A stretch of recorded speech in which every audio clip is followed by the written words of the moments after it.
Chapter 8:28. Sword God slowly woke up and saw that he was lying in a broken room. There was a person squatting not far away. His clothes were stained with blood, and his head was buried in his knees as he squatted on the ground. Sword God placed his hands on the ground and tried to stand up, but he felt his body go soft. With a putong sound, he fell to the ground again. That person was suddenly startled like a bird startled by the twang of a bow. His eyes were filled with fear, and his handsome appearance had long been replaced by fear. This person was the escaped Songyu. Master! Seeing Sword God wake up, Songyu quickly came over and supported Sword God. Sword God was injured, and his aura was weak. He was just like an ordinary old man. He was still holding half of the nameless sword, and a large part of his chest was caved in. His face was pale, and his aura was weak. The Sword God raised his eyelids. When he saw Songyu, his expression was particularly complicated. This time, the Song family had an unavoidable responsibility for the failure of the mission.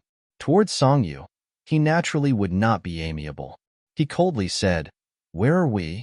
"Master, I saved you. We have already escaped from that place. This is a rural area in the suburbs. No one can find us." Young Master Song would never set foot in this kind of dirty and messy place before. However, in order to escape, he had no choice but to come here. "Where are the others?" Sword God asked. Song Yu's eyes turned red and he began to cry, "Woo-woo, Master. My grandfather and father are both dead. The others either died or escaped. I don't know." This time, he came to kill Tang Zheng with full confidence. He never expected that things would turn out like this. He was completely defeated, and even Sword God was heavily injured. Sword God's expression darkened. Without a doubt, this was the most miserable time since he started cultivating. However, when he saw Songyu, who was usually insufferably arrogant, crying like a woman, Sword God Woman was furious. He shouted angrily, "You're a man, yet you're crying like a woman." Songyu's crying stopped abruptly as she looked at the Sword God in silence. "Humph, if it weren't for your Song family, how could I have become like this?" The sword deity was furious. Songyu immediately buried her head in her chest, but her hands were clenched into fists. Her family was ruined, and her master still wanted to blame her. It was too much. However, the Sword God's prestige was deeply rooted in his heart, so he didn't dare to refute. If he wanted revenge, he could only rely on the Sword God. So he said, "Shurzuan, are we going to give up just like that? Not only did he hurt you, but he also destroyed my family. We must take revenge." Cough, cough. The God of Swords coughed violently and said weakly, "Revenge. Of course we have to take revenge." However, his eyes dimmed. These two words were easy to say, but it was extremely difficult to carry out. The God of Swords was very clear about his own injuries and knew that he would not live for long. He had no idea who that white-clothed woman was, and he was afraid that even the High Lord did not know. This matter was too big, and he had no choice but to take it seriously. He was anxious to pass this information back, but he couldn't hold on until he returned to Sword Pavilion. But before he died, he had to figure out one thing, and that was the truth behind Sword 13's death. Originally, he didn't believe what Tang Zheng said, but things were different now. When he recalled the scene at that time, he couldn't help but have doubts. Tang Zheng had the white-clothed woman's help, so there was no need to fabricate a lie. Moreover, the Song family's reaction was too intense and too strange. Now that he thought about it, there were many things that didn't make sense. Sword 13 was his most valued disciple. Even if he didn't have long to live, he still wanted to figure out the ins and outs of the matter. "Disciple, let me ask you something. You must tell me honestly." The God of Swords asked in a deep voice. Songyu's heart thumped as she had a bad premonition. She asked nervously, "What is it?" The God of Swords looked at Songyu with a burning gaze. Although he didn't have long to live, his gaze was as sharp as the edge of a sword. Songyu still couldn't look straight at him. He asked firmly, "How did your eldest senior brother, Sword 13, die?" Songyu panicked and said hesitantly, "Master, didn't you already know that eldest senior brother? Wasn't he killed by Tang Zheng?" "Is that so?" The God of Swords asked. "This Song Yu panicked and hesitated for a long time before nodding hesitantly. Yes, nonsense. Although the God of Swords and Song Yu hadn't been together for a long time, he still understood him. Looking at him like this, how could he not know that he was lying? Immediately, he believed what Tangjing said. The death of his eldest disciple was probably related to the Song family. Do you still want to hide it? Raise your head and look into my eyes. Tell me, is what Tangjing said true? You didn't come out and let Sword 13 go out alone? The God of Swords asked fiercely. Song Yu was so scared that her soul was about to fly away. She knelt on the ground and cried, "Yes." The God of Swords' eyes widened. His breathing quickened and he coughed non-stop. So this was the reason for the death of his eldest disciple. The Song family hid and pushed Sword 13 out. Although Sword 13's attainments in swordsmanship were extremely high, he had one thing in common with the God of Swords, and that was that he loved the sword as if he was infatuated. He wasn't very smart about the ways of the world, so he was tricked by the Song family. Master, what's wrong? Seeing that the God of Swords was coughing non-stop, Song Yu hurriedly asked. The God of Swords finally stopped coughing. He looked fiercely at Song Yu and said, I really regret taking you in as my disciple. Your Song family actually caused the death of Sword 13. The Song family brought all of this upon themselves. If I wasn't injured, I'm afraid that just because of this, I wouldn't have let your Song family have an easy time. The God of Swords hated evil as if it was his enemy, and didn't give Song Yu any face at all. Song Yu was shocked. If the God of Swords wanted to destroy the Song family, even if there were 10 Song family members, they wouldn't be his match. Immediately, Song Yu's heart was filled with anger. She couldn't help but clench her fists even tighter. She also gritted her teeth, and a faint killing intent flashed in her eyes. But he didn't dare do anything. The reputation of the God of Swords had long since been deeply ingrained in his bones. He didn't dare offend his superior at all. Master, calm your anger.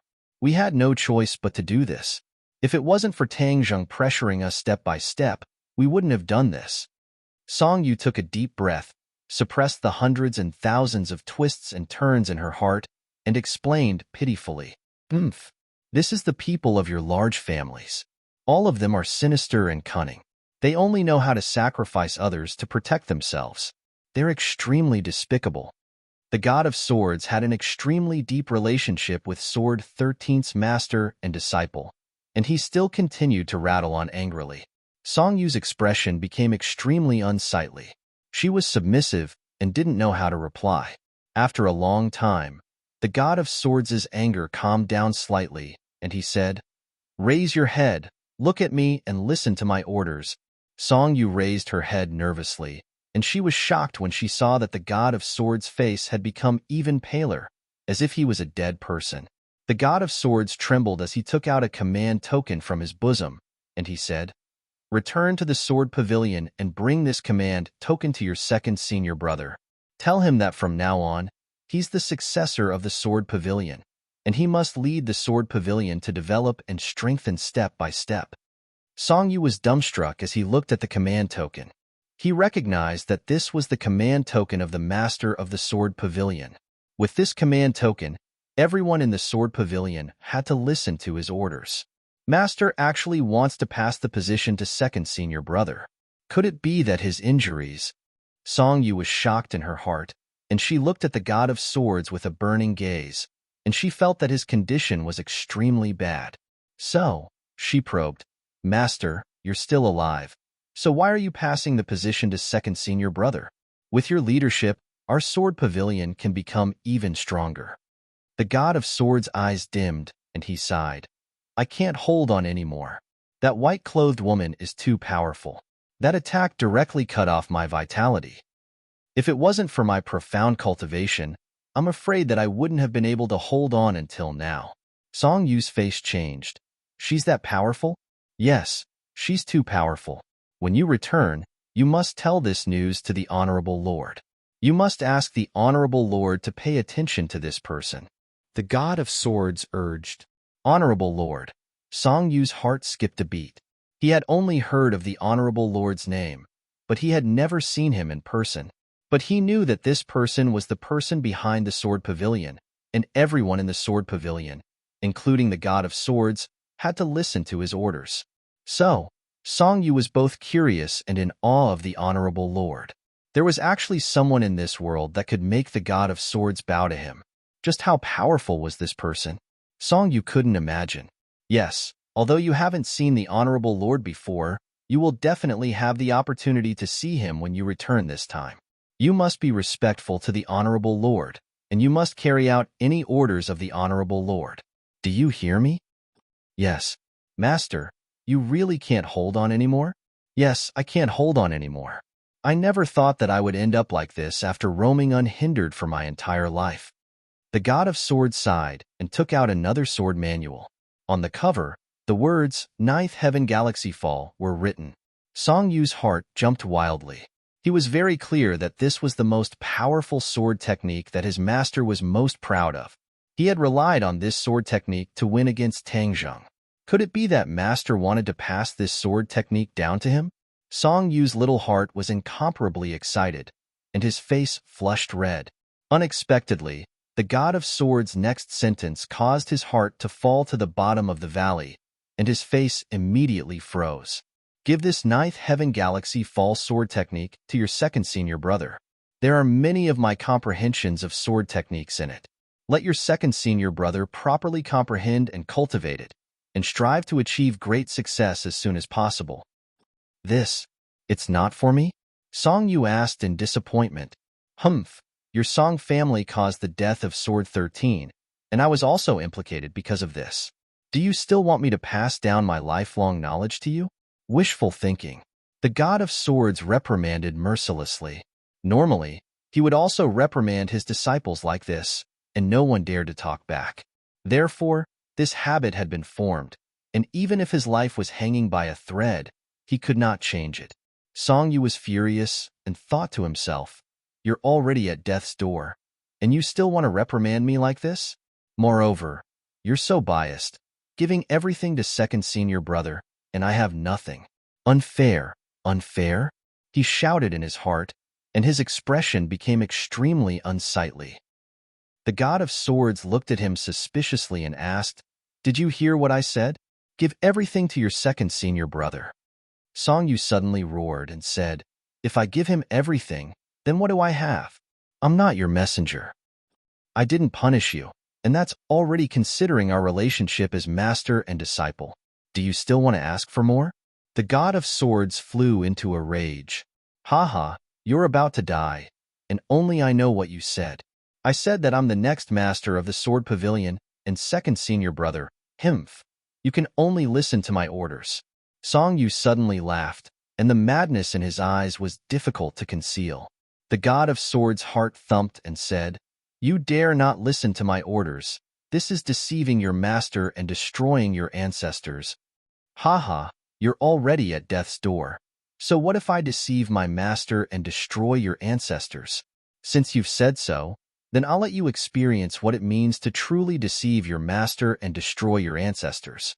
Song Yu's killing intent erupted, and he suddenly grabbed the god of swords' neck and used all his strength to choke him. "You evil disciple, deceiving your master and destroying your ancestors." The god of swords was already at the end of his life, and he was unable to catch his breath. He struggled weakly for a few times, and his eyes were wide open as he breathed his last. Chapter 829. Tang Zheng once again stepped into the courtyard house that represented power, and many auras in the dark firmly locked onto him. It was clear that his actions this time had caused the officials to be even more fearful. He walked in casually, but this time he did not go to the study. Instead, he went to the living room. Even number 2 did not leave. He stood respectfully behind the bureau chief. As for those auras in the dark, they did not disappear. They were obviously guarding against him. His actions had completely exceeded the control of the government. They had to be on guard. The bureau chief's face was gloomy, as if dark clouds were pressing down on the sky. He looked at Tang Zheng sternly and said, "You really can't stop for even a day. This time, even the Song and Chu families have fallen in your hands." The other party went straight to the point. Tang Zheng did not beat around the bush and said directly, "The bureau chief is very observant. Naturally, you know what happened this time. I am at home. These people came to kill me. I can't just stretch my neck and ask them to do it, right? Humph, didn't you promise me that you will not stir up trouble in Beijing?" The bureau chief questioned. Tang Zheng said calmly, "I didn't stir up trouble. I had no choice. Whatever you say makes sense. Whether it makes sense or not, the bureau chief will judge. Moreover, the biggest beneficiary of this incident is the country, isn't it?" Tang Zheng asked with a smile. The bureau chief was stunned and fell silent. This sentence hit the nail on the head. Although the bureau chief was very angry with Tang Zheng's actions, he also understood that this was very beneficial to the country. They had long wanted to deal with the big families. However, the government could not act without restraint. Because of this, they did not dare to take action. "I did what the country could not do. I am a meritorious person," Tang Zheng joked. The bureau chief snorted and said, "Meritorious person? Humph, do you know how serious the consequences are? Is it really that serious? I believe that the country will definitely find a way to calm the situation and maximize its own benefits." Tang Zheng went straight to the point. Every sentence hit the nail on the head, making the bureau chief very passive. The bureau chief understood that he had seen everything clearly, so he couldn't do anything even if he wanted to. Although his words were full of arrogance, he wouldn't fly into a rage just because of that. In fact, in retrospect, Tang Zheng's series of actions were not harmful to the country at all. Instead, he helped the country eliminate a threat. However, he was free and undisciplined in his actions, which gave the chief a headache. The chief wanted to use this opportunity to teach him a lesson so that he wouldn't cause any more trouble. "You sure have a glib tongue. You make it sound so easy." The bureau chief still didn't give him a good look. Not to mention the Song and Chu families, even the sword god was defeated by you. Who exactly is that woman in white, and what is her relationship with you? This was the main point. There was a super expert like the white-clothed woman in the capital, which made him feel uneasy. He also wanted to see the face of the heroine, but his subordinates kept dissuading him. Finally, he gave up the idea. Even the sword god wasn't a match for the white-clothed woman. If she was brought here, even if there were hidden experts protecting her, the bureau chief would still be in danger. Therefore, they couldn't let the bureau chief take the risk. However, finding out the background of the white-clothed woman was a top priority. After all, there was such a powerful person hidden in the capital, which was a hidden danger. Tang Zheng was very meticulous. Seeing the bureau chief take the initiative to mention the Empyrean fairy, he understood his worries. However, the Empyrean fairy's background was mysterious, and it was related to Qin Shi Huang. Of course, he couldn't tell the truth. Therefore, he pondered for a moment and said, "This person's name is Fu Yao. I met her by accident. As for her background, she always kept it a secret, so I don't know." Seeing him evade everything, how could the bureau chief easily believe him? His face darkened and said, "She lives in your house and helped you fight off the enemy. You say you don't know her background. Hee, do you think you are lying to a 3-year-old child?" Tang Zheng's expression didn't change. He said unmoved, "I really don't know. As for why she lives in my house, maybe it's because we are both cultivators." The Empyrean fairy's identity as a cultivator wasn't a secret. Therefore, he admitted it without hesitation. "You are not the only cultivator in this world. Why doesn't she live in someone else's house, but yours?" The bureau chief asked. Tang Zheng shrugged. "I don't know about that." Seeing that he wasn't afraid of boiling water, the bureau chief couldn't do anything. He couldn't force him. However, the bureau chief didn't give up and continued to ask, "What is her cultivation level?" Tang Zheng sighed and said, "I really don't know." This was the truth. He also wanted to know the Empyrean fairy's cultivation level. However, she didn't tell him. He couldn't do anything about it. The bureau chief raised his thick eyebrows and said angrily, "You don't know anything. What do you want to do?" "I don't want to do anything. I just want to live a quiet life." The bureau chief was very dignified, but he couldn't oppress Tang Zheng. The bureau chief's breathing also became hurried. This time, he specially invited Tang Zheng here. Other than to beat him up, the most important reason was to find out more about the woman in white. Now, He only knew that she was called Fu Yao. He didn't know anything else. This made him very depressed and angry. However, facing Tang Zheng, no matter how angry he was, he couldn't vent it. He was like a ball of cotton. When he punched him, he was soft and didn't have any place to exert force. The bureau chief stared at Tang Zheng. Seeing that his expression was as calm as a rock, he knew that he couldn't get anything out of him. Therefore, he changed the topic and said, "The sword god was defeated. He definitely won't let this go. How are you going to deal with this?" "I have to correct you. The sword god wasn't defeated. He was seriously injured and will definitely die." Tang Zheng corrected him. "What? The sword god will definitely die." The bureau chief's eyelids twitched. He held the armrest of the chair with both hands and almost stood up in shock. Number 2 was also shocked. He looked at Tang Zheng in disbelief. However, looking at his calm and confident expression, it was obvious that he wasn't lying. Tang Zheng had already expected their reaction. After all, the sword god was famous, so he didn't think that he would die so easily. He lightly nodded his head. "Yes, this is Fu Yao's judgment. I believe in her judgment. She killed the sword god so easily." The bureau chief was so shocked that he couldn't speak. Tang Zheng nodded heavily. The bureau chief should know that the Azure Dragon Palace is behind the sword god. This is the target we need to guard against. The Azure Dragon Palace has always been mysterious. The Azure Dragon Palace. The bureau chief's eyes twitched. Although the Azure Dragon Palace is mysterious, they abide by the rules, unlike you who always break the rules. Haha, does the Azure Dragon Palace really abide by the rules? I don't think so. Tang Zheng smiled disapprovingly. Since the country is so afraid of the big clans, isn't it worried about the Azure Dragon Palace? The martial arts organization, Li Palace, and the Azure Dragon Palace were 3 big mysterious organizations. If they caused trouble, it would be extremely dangerous. They were the ones the country should be wary of. However, the country had always let them do as they pleased. This made Tang Zheng somewhat suspicious. "You think the Azure Dragon Palace will come to the capital to avenge the sword god?" the bureau chief asked. "I can't rule out this possibility." Tang Zheng stared at the bureau chief with a burning gaze. "When that time comes, I'm afraid the world will really turn upside down. If the Azure Dragon Palace came to avenge him, Tang Zheng would of course use all his skills and fight to the death. When that time comes, the battle wouldn't be as simple as this one. The momentum would definitely be greater, and the range of influence would be wider.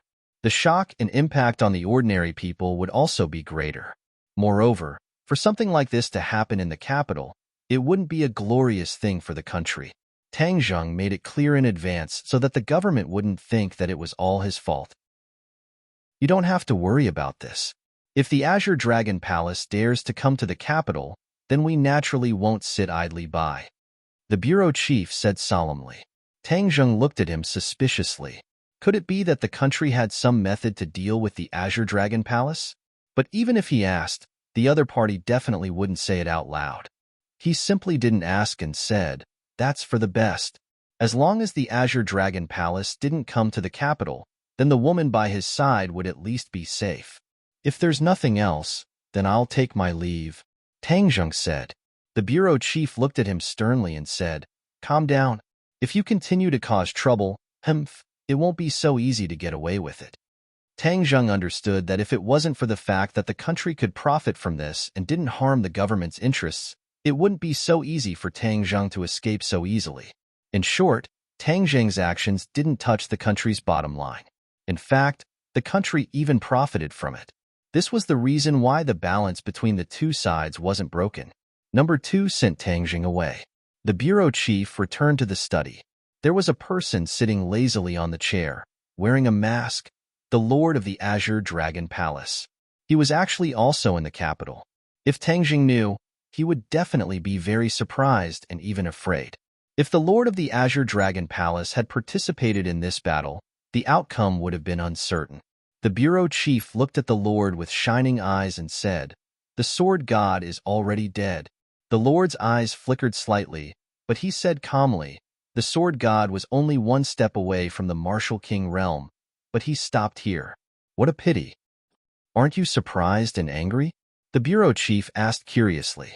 The Lord said indifferently, I'm a little surprised. I didn't expect that without Tian Chanzi by his side, Tang Zheng would have the help of a woman in white. I'm afraid he didn't tell you who she was, right? You guessed correctly. He's tight-lipped. It's not easy to get information from him. The bureau chief paused. But why didn't you make a move this time? How can a mere Song family be worthy of me making a move? Moreover, this time was also out of my expectations. Haha, there are times when you make a mistake, the bureau chief said with interest. You lost such a great general. What are you going to do? The Lord smiled meaningfully and didn't answer.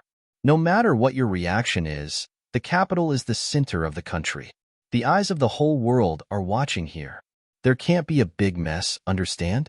The bureau chief said in a deep voice. The Lord looked at him deeply and said, You want me to wait for Tang Zheng to leave the capital before killing him? Chapter 830. The bureau chief looked deeply at the Lord and said, Don't tell me you won't take revenge for the sword god? The Lord did not answer, but instead asked, Tang Zheng has helped you a lot. Why do you want to get rid of him? The bureau chief's mood was very complicated. Tang Zheng had repeatedly violated his will and was a restless chess piece. Furthermore, he was getting stronger and gradually got out of his control. If this kind of person was used well, it would be of great benefit. If not, it would be bad, or even backfire. This time, he destroyed the Song and Chu families, and his power would definitely increase greatly. It was unknown whether he would follow in the footsteps of the other big families and develop into a new family. As a superior, he naturally had to guard against such a situation. Therefore, the bureau chief's heart was very conflicted. Seeing that the Lord went straight to the point, he muttered, Tang Zheng is still a good young man. I am worried that you will kill him. The Lord smiled mysteriously. You don't have to worry, he can't die yet. He is of great use. The bureau chief raised his eyebrows and said, What's the use? The Lord was silent. Seeing that he couldn't get an answer, the bureau chief said, It's good that you don't touch him, then you can live in peace. Live in peace? The Lord smiled meaningfully, his figure flashed, and suddenly disappeared from the study room. The bureau chief looked at the empty study room, lowered his head, and fell into deep thought. In the following period of time, the capital was calm, and Tang Zheng's forces quickly divided up the forces of the Song and Chu families. However, the official reaction was also very fast, and within a few days, they also began to collect the remaining forces of the two families on a large scale. Tang Zheng's side chose to withdraw, but they had already eaten their fill and had reaped a lot of benefits. Song Yu disappeared and never appeared in the capital again. As for Tang Zheng's name, many people wanted to hug his thigh, but they had no way to do so. The Ye family had lost Yi Tianming, and their forces had suffered a setback.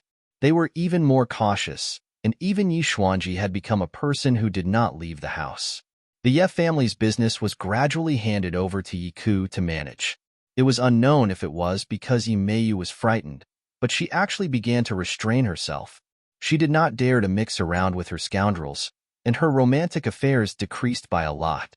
Smart people could tell at a glance that the Ye family was already going downhill. The Yin family was already strong, and now they were like a tiger that had grown wings. They were thousands of miles away from the Ye family. Another one that attracted the attention of many was Qin Batian. Qin Batian was originally a rising star of the younger generation, but there was still a large gap between him and the other major clans. But this time around, he took advantage of the situation to rise up and had a close relationship with Tang Zheng, causing many people to be jealous. Why didn't they have such good foresight, placing their chips on Tang Zheng so early? Now, it was time for them to reap the rewards. As for Tang Zheng's company, it was even more successful. It was developing extremely quickly in various fields, and its layout was becoming more and more grand. Even Tanglinger benefited a lot from it and directly acted as the female lead of a TV series with a huge investment. Tang Zheng had nothing to do, so he had been cultivating at home. After all, he had gained a lot of insights from this battle. As for the others, they were even more so, as they worked even harder in their cultivation. Half of the energy in the spar had already been absorbed by Tang Zheng. The innate qi in his body had become more and more vigorous, and his cultivation had increased greatly. But his quiet days were quickly broken. Yin Luyun called and said that someone had actually invited him and asked young Master Yin to pass the message. This person was naturally not an ordinary person. Ji Wuxiang. When Yin Luyun said this name, Tang Zheng was secretly shocked. Although he had only met Ji Wuxiang once, he had a deep impression of him. Logically speaking, he also owed Ji Wuxiang a favor, so he naturally could not refuse this invitation. This time, the location of the meeting was not Ji Wuxiang's high-class club, but a Go club. Tang Zheng was not a Go lover, so when he saw this Go club, he could not help but be stunned. There was actually a private Go club nowadays, so he was afraid that this was definitely a business that was losing money. Yin Luyun seemed to have seen through his thoughts and explained, "It is said that Ji Wuxiang is a Go lover, and this Go club has specially trained a group of Go players. It is said that there are many experts among them, and Ji Wuxiang himself is even at the level of a national master." Tang Zheng suddenly understood. With Ji Wuxiang's wealth and status, not to mention a Go club, even if there were 10 Go clubs, it would not be a problem for him to pay for his hobby. The Go club did not occupy a large area, and its appearance was like a Go piece. It was very exquisite, and it was quiet in the midst of chaos, with an elegant artistic conception.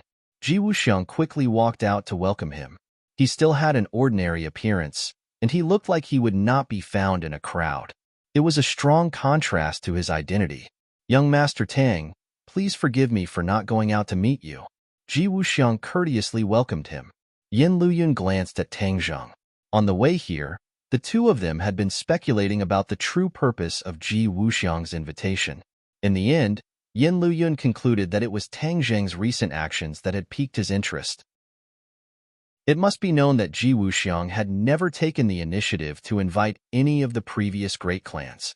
This time, Tang Zheng had received such a courteous reception, which was unprecedented. This showed that Ji Wuxiang valued Tang Zheng even more than the previous great clans. But when they thought about it, Tang Zheng had stirred up the pool of water in the capital after entering it. Within a year, the situation in the capital had changed greatly, causing two great clans to be completely eliminated. To many people, this was simply impossible, but Tang Zheng had made the impossible possible. It could be called a miracle. As for Ji Wuxiang's true purpose, they still could not guess it. They could only take it one step at a time. Tang Zheng cupped his fists and said, "Manager Ji is too kind. Young masters, please follow me. The Go Club is simple and crude, so please don't mind it." Ji Wuxiang led the way in front. Yin Luyun chuckled and said, "Manager Ji, if your Go Club is considered simple and crude, then we are living in a thatched hut." Young Master Yin is joking. "This Go Club is where I usually go when I like to be quiet. It's just that I don't know if we have neglected the two of you by meeting here." Ji Wuxiang said courteously. Tang Zheng lightly said, "Manager Ji is too polite. I am a boor and know nothing about Go, but I can still see that this place is not ordinary. It has really opened my eyes." As they chatted, the three of them arrived at a large hall. There were many Go players sitting there. They were all focused on playing Go and did not notice the three of them at all. Although Tang Zheng did not know much about Go, he could feel a killing intent from the Go board and could not help but be attracted. The Go players played very quickly, and the game had many changes. The killing intent was awe-inspiring. The Go players' expressions were serious, and their thinking time was extremely short. It could be seen that their Go skills were quite high. Yin Luyu knew a little about Go. Seeing these people play Go, his expression could not help but change. He said in a low voice, "Any one of these people would be an expert among experts. I wonder where Manager Ji went to find so many experts?" Tang Zheng looked deeply at Ji Wuxiang. Go players could not be recruited with money. The difficulty of recruiting so many experts was not something an outsider could imagine. Ji Wuxiang calmly said, "Young Master Yin is too serious. Young Master Tang, if you are interested, why don't we play a game?" Tang Zheng shook his head. "I don't know. That's a pity. Actually, I feel that Go skills are the same as martial arts. There are many profound principles within. The ancients said that the world is a Go game, and we are all Go pieces. The world is actually playing a very big Go game. If you can comprehend the various profound principles of this Go game, it will definitely be very beneficial. You might even be able to play this huge Go game. Ji Wuxiang said tirelessly. Tang Zheng's eyes trembled as he said, "The world is a Go game. Manager Ji's ambitions are great. Could it be that you also want to play this Go game?" Ji Wuxiang laughed. "I am just a person without the strength to truss a chicken. How could I dare to have such extravagant hopes? I just feel that young Master Tang is a dragon among men. You will definitely have the opportunity to comprehend this Go game and play this Go game." Tang Jing chuckled. "Manager Ji thinks too highly of me. Who doesn't know of Manager Ji's huge power? The matter that no one in the capital can settle is a piece of cake in front of Manager Ji. It's just a piece of cake. How could I dare to be mentioned in the same breath as Manager Ji?" Tang Zhang could not understand the other's intentions and could not help but mutter in his heart, "Young Master Tang is too modest. If young Master Tang had the opportunity to play this Go game, I wonder how you would play it?" Ji Wuxiang persistently asked. Tang Zheng's eyebrows jumped as he said, "I don't know how to play Go, so I can't answer you. Play Go can be learned. Young Master Tang is smart, so you will naturally be able to learn it. I am not interested in learning for the time being. You will be interested in the future," Ji Wuxiang said in a profound manner. Yin Liuyun's expression became serious as he listened to the two's conversation. These words were too profound, and he could not understand the meaning behind them. Could it be that the Go game was really that powerful? He casually picked up a Go piece from the Go board. Just as he was about to pick it up, his expression greatly changed. He stared at the Go piece in bewilderment and cried out in alarm, "This Go piece is so heavy." The Go piece was so heavy? Tang Zhang was confused as he pondered over what Ji Wuxiang was planning. Hearing Yin Liuyun's cry of alarm, he unconsciously looked at the Go piece in his hand. A Go piece was so small, so how heavy could it be? Yin Liuyun took a deep breath as if he was using all of his strength to pick up the Go piece. The veins on his arm bulged, making him look very strange. Tang Zheng's heart trembled. Yin Liuyun's appearance was definitely not fake. Could it be that this Go piece was really as heavy as 1,000 caddies? He casually grabbed the Go piece from Yin Liuyun's hand. Although he was mentally prepared, his arm suddenly sank as a strong force pressed down on his fingertips. He revolved his true qi and immediately counteracted this force. He let out a long breath and finally picked up the Go piece as if it was light. Yin Liuyun saw Tang Zheng's appearance and could not help but feel ashamed. He was a few years older than Tang Zheng, but their strength was so different. He actually had to struggle to pick up a Go piece. Then what was so strange about this Go piece? Tang Zheng also looked at the Go piece in his hand. It was a black Go piece, as black as ink. What material was this small Go piece made of to be so heavy? This was too unusual. His other hand immediately grabbed another Go piece on the Go board. It was the same. The other Go pieces were also as heavy as 1,000 caddies. Chapter 831. These Go players played with the Go pieces at their fingertips, lifting the heavy pieces as if they were light, but the Go pieces were as heavy as 1,000 caddies. This showed that none of them were ordinary people. Tang Jing examined these Go players again, but found that there was neither the fluctuation of inner energy of a martial artist nor the flow of zhenqi of a cultivator in their bodies. So how could they pick up the Go pieces? Tang Zheng was puzzled and could not hide his surprise as he looked at Ji Wuxiang. Seeing that he was so calm, he could not help but be shocked. Where did this person come from? So, Tang Jing asked tentatively, "Director Ji, what are these Go pieces made of? How could they be so heavy? And where are these Go players from? How could they lift the heavy pieces as if they were light?" Yin Liuyun had already put down his chess piece and stared at Ji Wuxiang with a burning gaze. The world had always said that Ji Wuxiang was extraordinary, and now that he had clearly felt this point, he felt that he was even more unfathomable. He naturally wanted to know the answer to this. Ji Wuxiang glanced at the Go players and smiled faintly. "I don't know what these Go pieces are made of, but I'm not sure. These Go pieces are passed down from ancient times. I don't understand the things of our ancestors." "Is that so?" Tang Zheng did not believe it. With technology so advanced, there were many ways to test a material. He did not believe that Ji Wuxiang had not done the relevant tests. Ji Wuxiang smiled amiably. If young Master Tang does not believe it, I can't do anything about it. This is the truth. As for these Go players, perhaps they are well versed in the art of Go, and their chi is compatible with the Go pieces, so they can pick up the Go pieces as if they are nothing. Tang Zheng frowned and thought about Ji Wuxiang's words. Was this a lie? Or did the so-called art of Go really exist? He thought for a long time but could not come to a conclusion, so he decided not to think about it. Ji Wuxiang smiled and said, "Gentlemen, this way please. Let's go to the pavilion over there to drink tea." After passing through the hall, the Go players still did not take a second look. It was as if the Go game in front of them was everything to them and had the greatest attraction.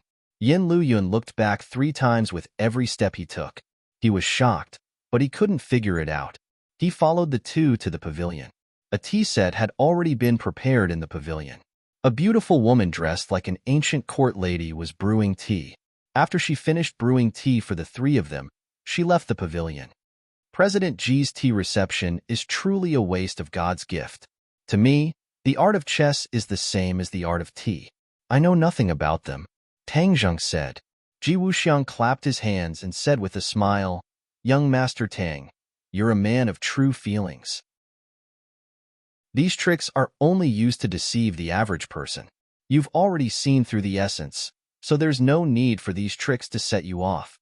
Hearing Ji Wuxiang praise him like this, Tang Zheng felt a little embarrassed. His family was not well off when he was young, so how could he have the heart to learn these things? He was not like the children of a rich family who were proficient in the 4 arts.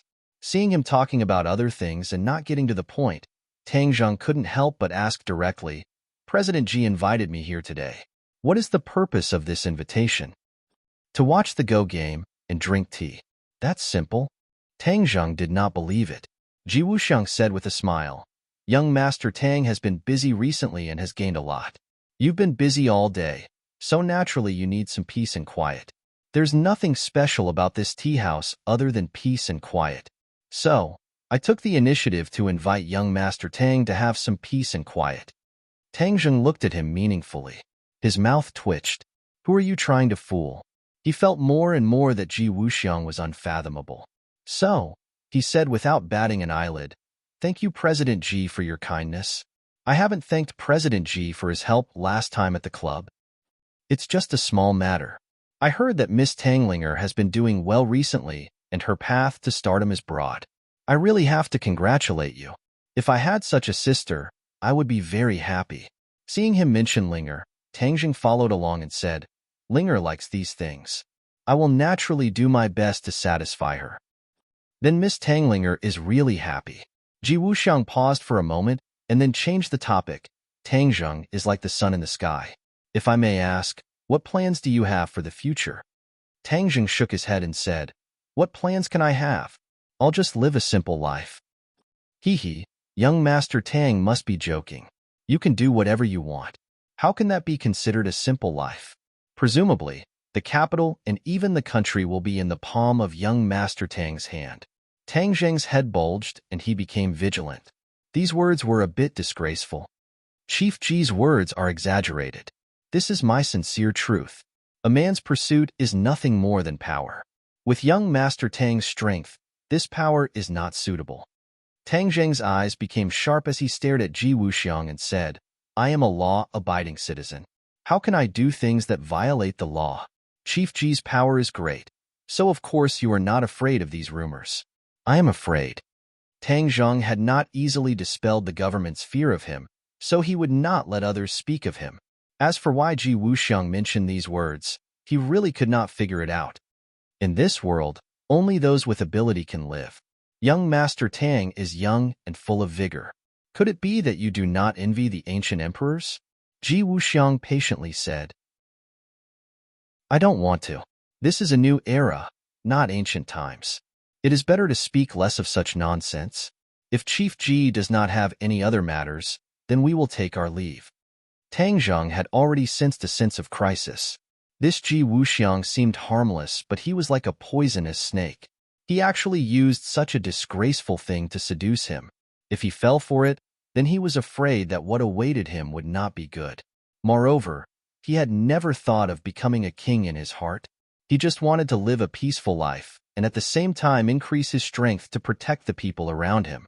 Seeing Tang Zheng stand up, Ji Wuxiang laughed and said, "Young Master Tang, please don't blame me." This Ji spoke without thinking. "Please sit, please sit."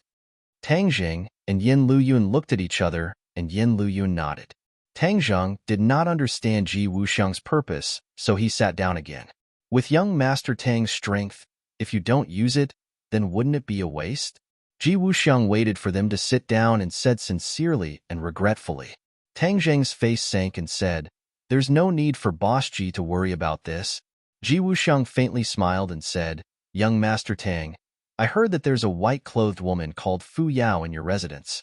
I wonder if I have the honor to introduce her to you? I've admired her for a long time and would like to meet her." Fu Yao? Tang Zheng was slightly shocked. Could this be his true purpose? To meet Fu Yao? But Fu Yao was a complete stranger to him, so why did he want to meet her?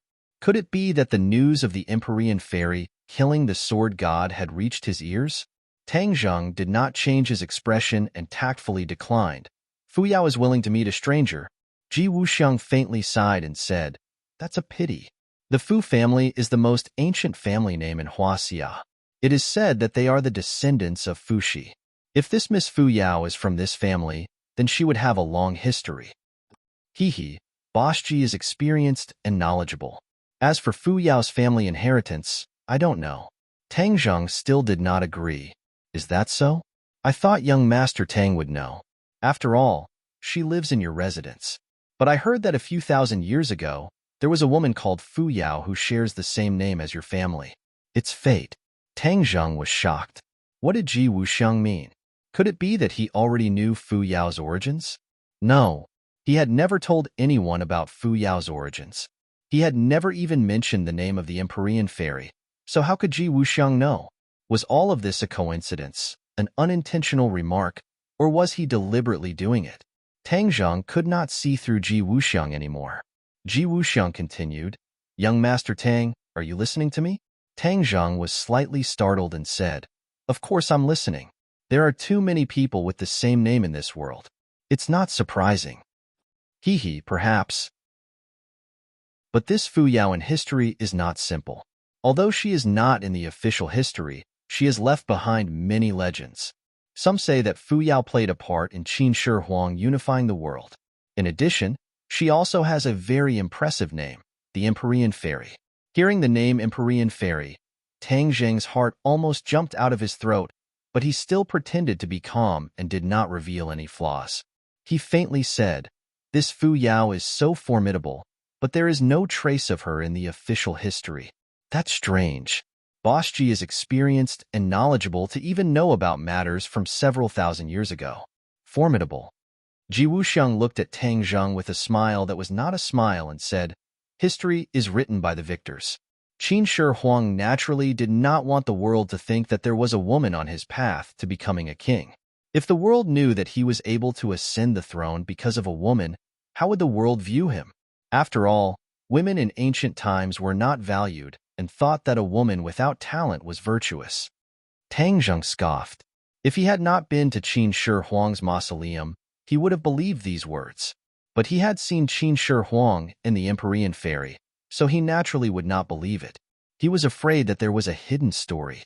The Empyrean Fairy and he had known each other for so long, but she rarely talked about her past. Even when he beat around the bush, she remained silent. That's a pity. This kind of talented woman was buried in history. Tang Zheng pretended to sigh with regret. If I could see this person again, then I would have no regrets in this life." Ji Wuxiang looked deeply at him and sighed. Several thousand years have already passed. This person has already passed away. How could I see her again? Tang Zheng said, That's not necessarily true. Who knows, maybe a miracle will happen." Ji Wuxiang said. Tang Zheng's heart beat wildly. What was the meaning of Ji Wuxiang's words? Did he really know Fu Yao's identity? Was this all a test, or did he already have concrete evidence? In addition, where did he get this information from? After all, it had already passed 1,000 years ago, and it had not been passed down in the official history. There were too many secrets that no one knew about. But one thing was certain. Ji Wuxiang beating around the bush and beating around the bush. His ultimate goal was the Empyrean fairy, Fu Yao. Chapter 832. Thank you for your hospitality today, President Ji. I still have matters to attend to, so I'll take my leave first. Tang Zheng stood up again. Yin Luyun also felt the strange atmosphere and stood up as well. Seeing that Tang Zheng was determined to leave, Ji Wuxiang helplessly smiled and said, "Then we'll meet again next time." Ji Wuxiang personally sent the two of them out of the Go Club. When they passed through the hall, Tang Zheng once again took a deep look at the Go players, but still did not find the slightest difference. Could it be that there really was some profound mystery of the Go Dao, and these Go players had comprehended the mystery, which was why they could use these Go pieces so easily? He left the Go Club with deep doubts. When the two of them were far away, Ji Wuxiang's face sank. He meaningfully muttered to himself, "Whether or not Fu Yao is the Empyrean fairy, I will definitely investigate it. If she really is the Empyrean fairy, then I'm really interested." After Tang Zheng and Yin Luyun drove far away, Yin Luyun curiously asked, "Young Master Tang, you and President Ji are speaking in riddles, making people confused." Tang Zheng fell into deep thought. Fu Yao's actions had indeed caused a lot of trouble. Even Ji Wuxiang had noticed her, and even connected her to the Empyrean fairy from 1,000 years ago. His imagination was truly astonishing. How did he guess so accurately? Young Master Yin, this person is not simple. It's best to maintain a certain distance from him. Tang Zheng worriedly said. Maintain a distance? Yin Luyun was stunned. Who knows how many people in Beijing want to have a good relationship with Ji Wuxiang, but they can't. Yet, you're taking the initiative to maintain a distance from him. If word gets out, I'm afraid people will be shocked. I don't care about others, but I feel that I'm not the same kind of person as him. When we were in the club, he took the initiative to give you a name card. It means that he values you very much. If Ji Wuxiang helps you, your future development will be even greater. I don't need it. Tang Zheng firmly refused. Ji Wuxiang was a threat. Now that he had his eyes on the Empyrean fairy, why would he continue to tangle with him? Yin Luyun looked at him helplessly. His heart moved as he said, "Could it be that the Miss Fu Yao in your family is really the Empyrean fairy from 1,000 years ago? Do you think it's possible?" Tang Zheng didn't answer but asked instead. Yin Luyun was slightly startled, and then he laughed involuntarily. Of course not. How can a person live for 1,000 years?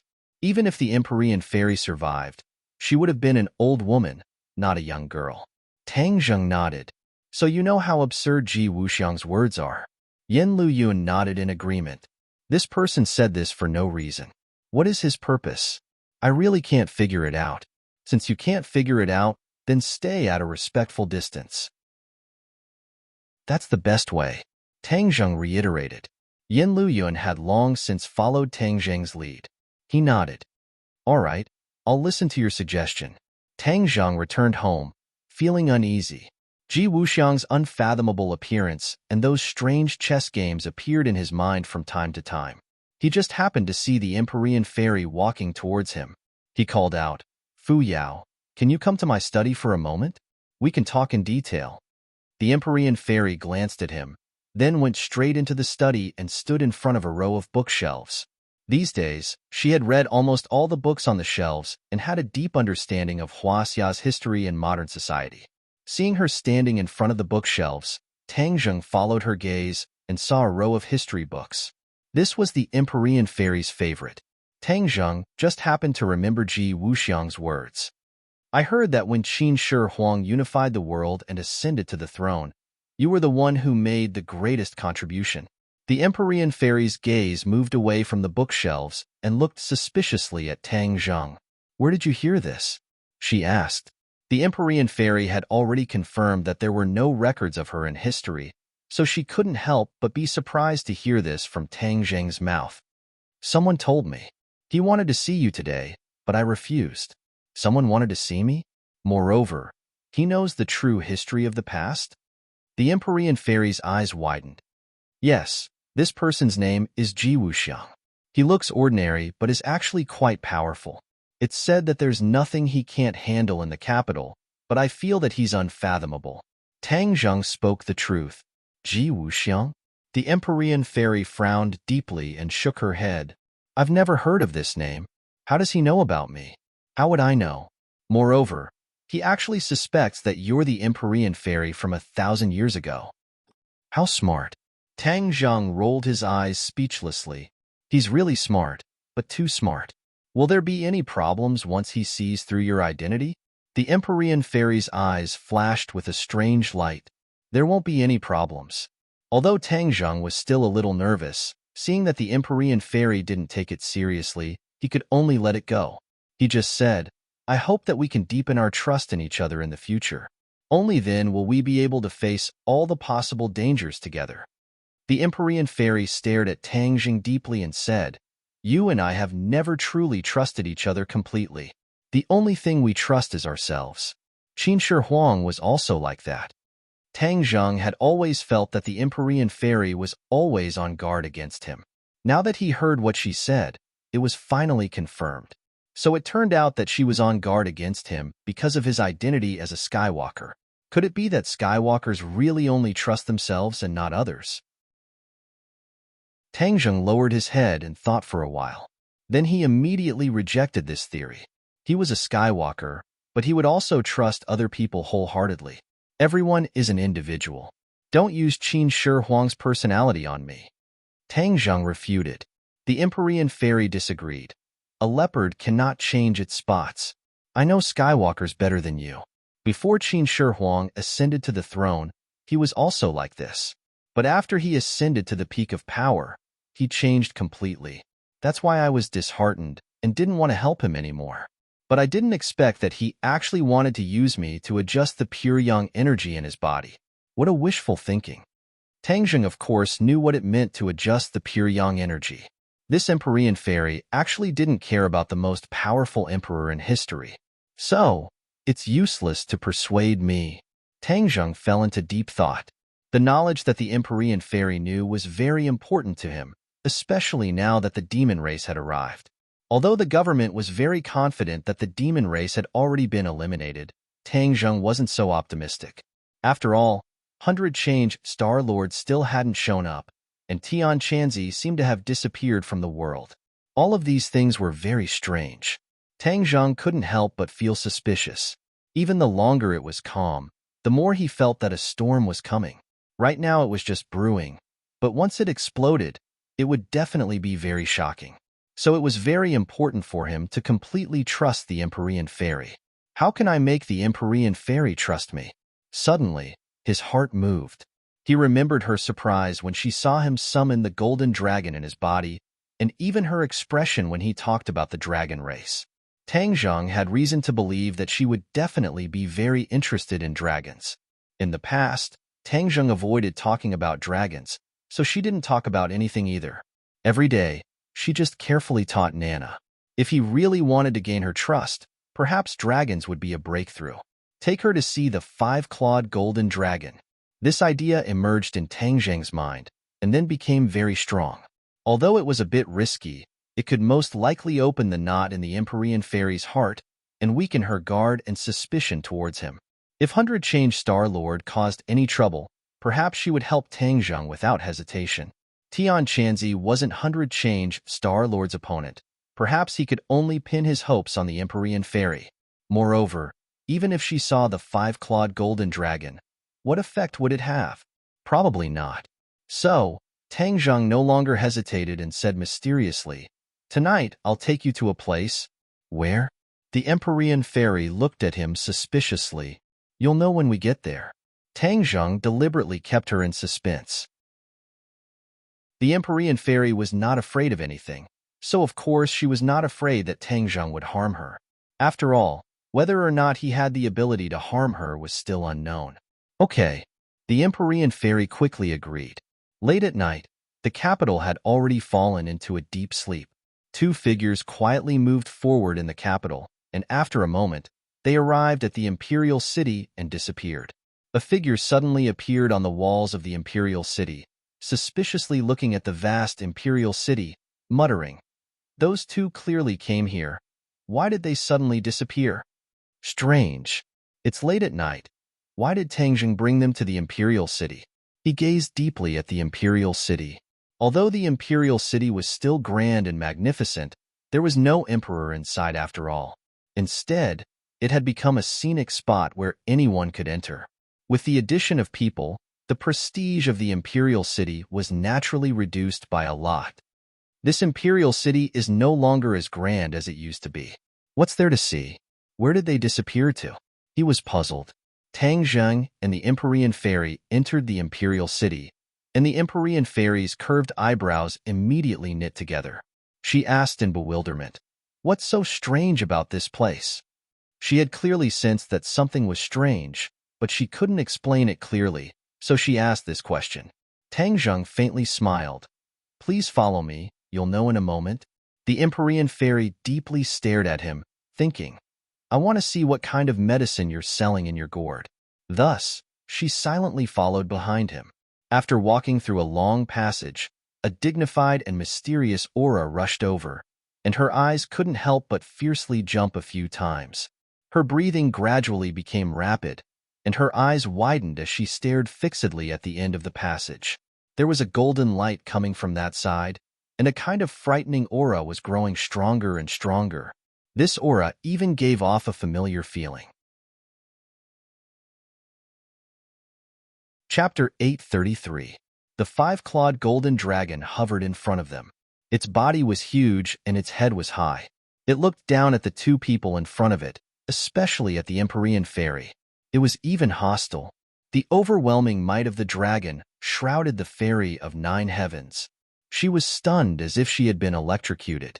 Her heartstrings trembled. After a long while, she spat out a word with difficulty, "Dragon. Who are you?" The five-clawed golden dragon asked first. Its voice was like rolling thunder, exploding in the Empyrean fairy's ears. The Empyrean fairy seemed to wake up from a dream. Her eyes became sharp. She glanced at the dragon and Tang Zheng and said, "There is actually a five-clawed golden dragon imprisoned under the imperial city." Tang Zheng, could it be that the dragon clan's martial arts you practice is related to this dragon? Tang Zheng nodded and introduced, "Everyone, don't be nervous. This is the five-clawed golden dragon. This is the Empyrean fairy. I brought her here to see you." "See me? Didn't I tell you that I don't want to see strangers?" The five-clawed golden dragon was angry. After it finished speaking, it spat out a mouthful of dragon chi. A fierce wind blew, as if it wanted to sweep the Empyrean fairy up. However, this fierce wind couldn't move an inch in front of the Empyrean fairy. The Empyrean fairy stared at the five-clawed golden dragon and said, "You are a dragon, but you are imprisoned here." "Interesting, interesting." The five-clawed golden dragon was angered. It let out a dragon roar and roared, "You dare to laugh at me? Hee hee, you are already imprisoned. What right do you have to roar at me like this?" The Empyrean fairy didn't seem to be afraid of the five-clawed golden dragon. Instead, she walked around the five-clawed golden dragon and looked at it with interest. Seeing that both sides were at daggers drawn, Tang Zheng quickly interjected, "Everyone, calm down. The five-clawed golden dragon is my friend. In addition, the Empyrean fairy is very important to me. Let's not hurt each other." "Are you the Empyrean fairy?" The five-clawed golden dragon was shocked. Its huge eyes stared straight at the Empyrean fairy. "Aren't you dead? How did he come back to life?" Seeing that the five-clawed golden dragon actually knew about the Empyrean fairy, Tang Zheng was shocked and said, "You actually know her?" "Of course I know. The Empyrean fairy is so famous. How could I not know? The Empyrean fairy has the 9 yin saint body, which is the same as your 9 yang saint body. They are both rare constitutions. And the Empyrean fairy is the best of the 9 yin holy body. Besides, she has another identity, and it's hard for her not to attract attention." "Shut up." The Empyrean fairy suddenly rebuked and stopped him. Tang Zheng was slightly stunned. He didn't know about the Empyrean fairy's origin, but it seemed that he had overlooked the most important part. The five-clawed golden dragon knew a lot of things, but he didn't ask it. Tang Zheng turned to the Empyrean fairy and said, "Fu Yao, maybe I shouldn't ask this question, but since I brought you to see the five-clawed golden dragon, this is my biggest secret. This has already shown my sincerity, so why can't you be honest with me? This is good for both of us. The Empyrean fairy looked at Tang Zheng with a complicated gaze. She knew that if Tang Zheng's words were reasonable, then even if she didn't say it, Tang Zheng could find out from the five-clawed golden dragon's mouth. Do you really want to know about me? Sometimes, knowing more is not a good thing. The Empyrean fairy said deeply. Tang Zheng nodded firmly. Yes, I want to know. The Empyrean fairy looked at the five-clawed golden dragon and said, Then tell me. The five-clawed golden dragon laughed and said, Those people may have died, but our dragon clan's longevity banquet is long, so these things are still known. The Empyrean fairy snorted coldly. The Empyrean fairy's true identity is the Emperor of Heaven's daughter. This is a secret that very few people know. However, for some unknown reason, she was personally trapped in the mountain river map by the Emperor of Heaven. After the Emperor of Heaven died, the world changed and history changed. The Empyrean fairy escaped from the mountain river map and met Qin Shi Huang, who helped him complete his hegemony. Later on, the Empyrean fairy mysteriously disappeared. I heard that she died, but it turns out that she didn't die. The Emperor of Heaven's daughter. Tang Zheng was dumbfounded. He was afraid that even Tian Chanzi didn't know this, so he didn't react to the Empyrean fairy's name. This name alone sounded very prominent. A person who dared to be called the Emperor of Heaven was naturally not an ordinary person. Looking at Tang Zheng's reaction, the five-clawed golden dragon guessed what he was thinking and said, The Emperor of Heaven was a descendant of Fuxi. His cultivation was extremely shocking, so he was crowned as the Emperor of Heaven, the Lord of Heaven. You can imagine what it means to be the Lord of the Heavens at that time. Tang Zheng looked at the Empyrean fairy with shining eyes. It turned out that her background was so great.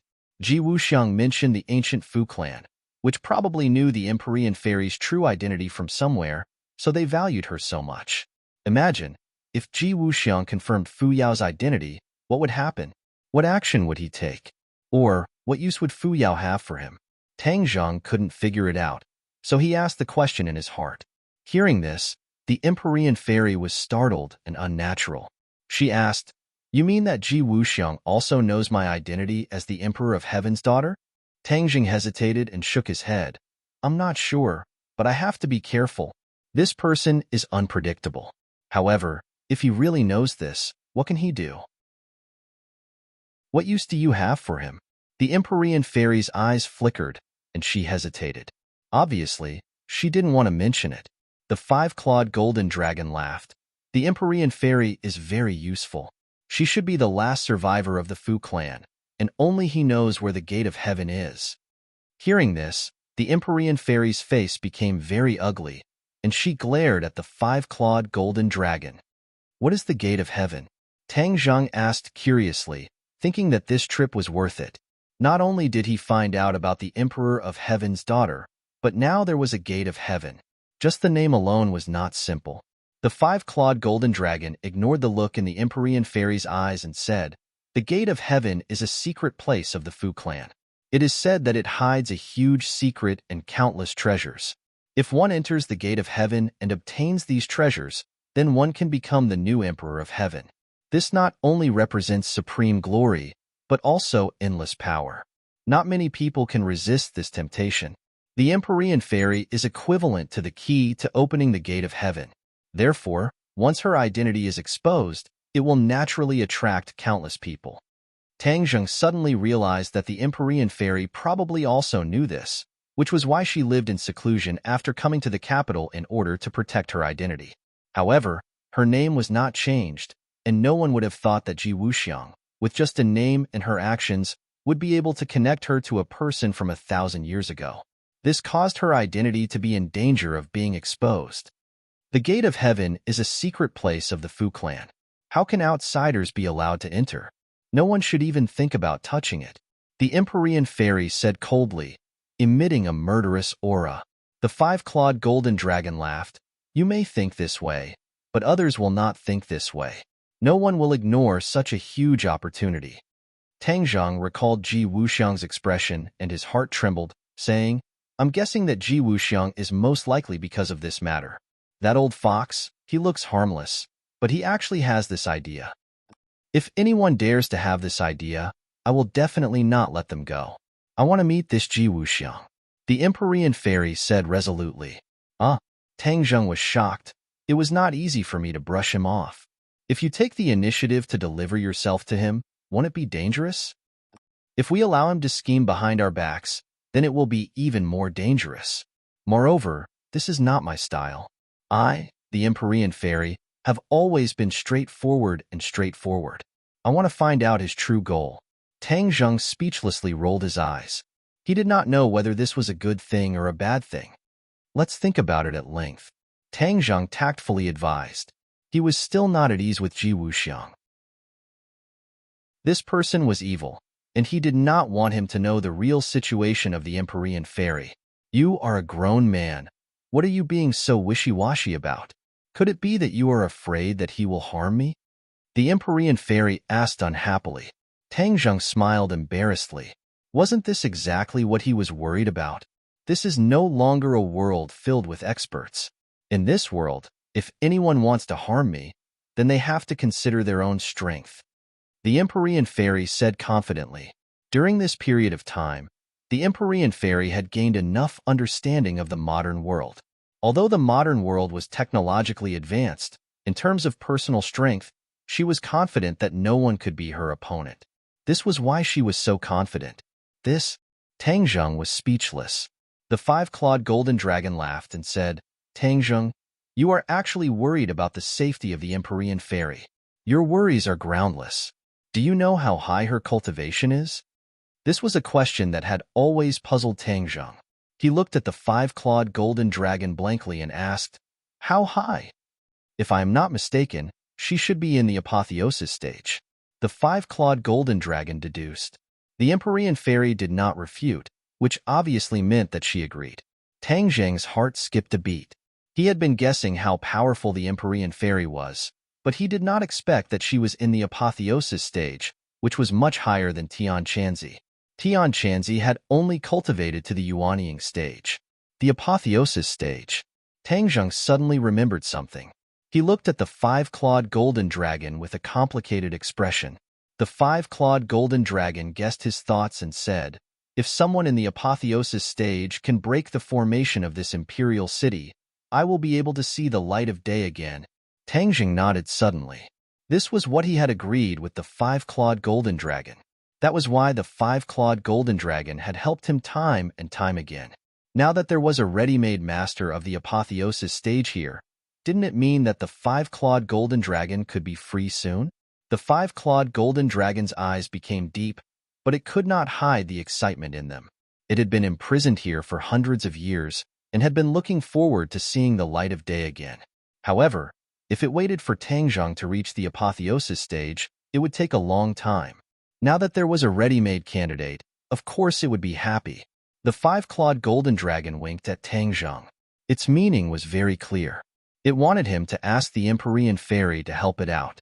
At this moment, Tang Zheng hesitated. The five-clawed golden dragon had a lot of resentment against human beings. It was imprisoned here by human beings. What if it took revenge after it was freed? Chapter 834. The five-clawed golden dragon obviously didn't notice Tang Zheng's worry and continued to give him meaningful looks. The Empyrean fairy raised her eyebrows and asked, What's the matter? Tang Zheng had no choice but to tell her the truth. The five-clawed golden dragon is trapped by the imperial city's restriction array. Only those in the spirit severing stage can break the restriction array and regain its freedom. You are in the spirit severing stage, so I want to ask for your help. The Empyrean fairy coldly snorted and refused without hesitation. No? Tang Zheng and the five-clawed golden dragon didn't expect her to refuse so decisively. They looked at her in surprise and asked, Why not? The Empyrean fairy looked at the five-clawed golden dragon indifferently and said, No means no. Tang Zheng rolled his eyes and guessed a few things. In any case, the Empyrean fairy was also a woman and had a woman's common trait, holding a grudge. She was obviously the same. Just now, the five-clawed golden dragon had exposed her true identity, so she refused the five-clawed golden dragon's request. The five-clawed golden dragon didn't understand this and was indignant. You help me out, this won't do you any harm. So why don't you agree? Why do you ask so many questions? The Empyrean fairy curled her lips and said coldly. Tang Zheng sighed inwardly. This five-clawed golden dragon was probably a single dragon. It didn't know how to read the mind of the opposite sex, so how could it pick up other female dragons? The five-clawed golden dragon angrily roared and swayed its body, as if it wanted to teach the Empyrean fairy a lesson. However, the Empyrean fairy was not afraid at all. Instead, she took a few steps forward and approached the five-clawed golden dragon. Her thin body was in sharp contrast to the huge monster in front of her, but her momentum was not weak at all. The five-clawed golden dragon glared at her and opened his mouth wide as if he wanted to swallow her. But in the end, he restrained himself and said unwillingly, "If it weren't for Tang Zheng's face, I would have swallowed you in one gulp." The Empyrean fairy sneered. "You don't have to give him face. I'm standing right here. You can try swallowing me." The five-clawed golden dragon was reluctant to admit his mistake. He was trying to regain some face. But the Empyrean fairy had unexpectedly rebutted him. He didn't know how to respond. The five-clawed golden dragon was extremely embarrassed. It angrily turned its head away. Out of sight, out of mind. Tang Zheng didn't know whether to laugh or cry as he looked at this scene. He originally thought that the five-clawed golden dragon was so high and mighty that no one could control it. But now, it seemed that this was not the case. Everything had its vanquisher. The Empyrean fairy was actually able to subdue it and make it suffer, but there was nothing it could do. In fact, he was relieved.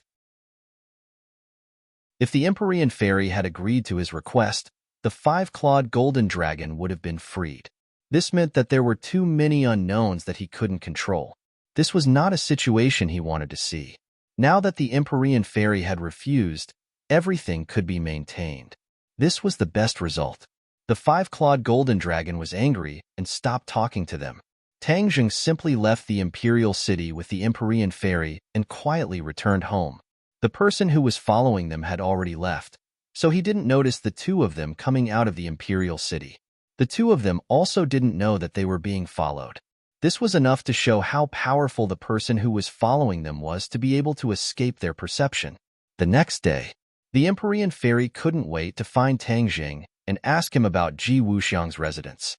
Tang Zheng also didn't know where Ji Wuxiang lived. This person's whereabouts were secretive.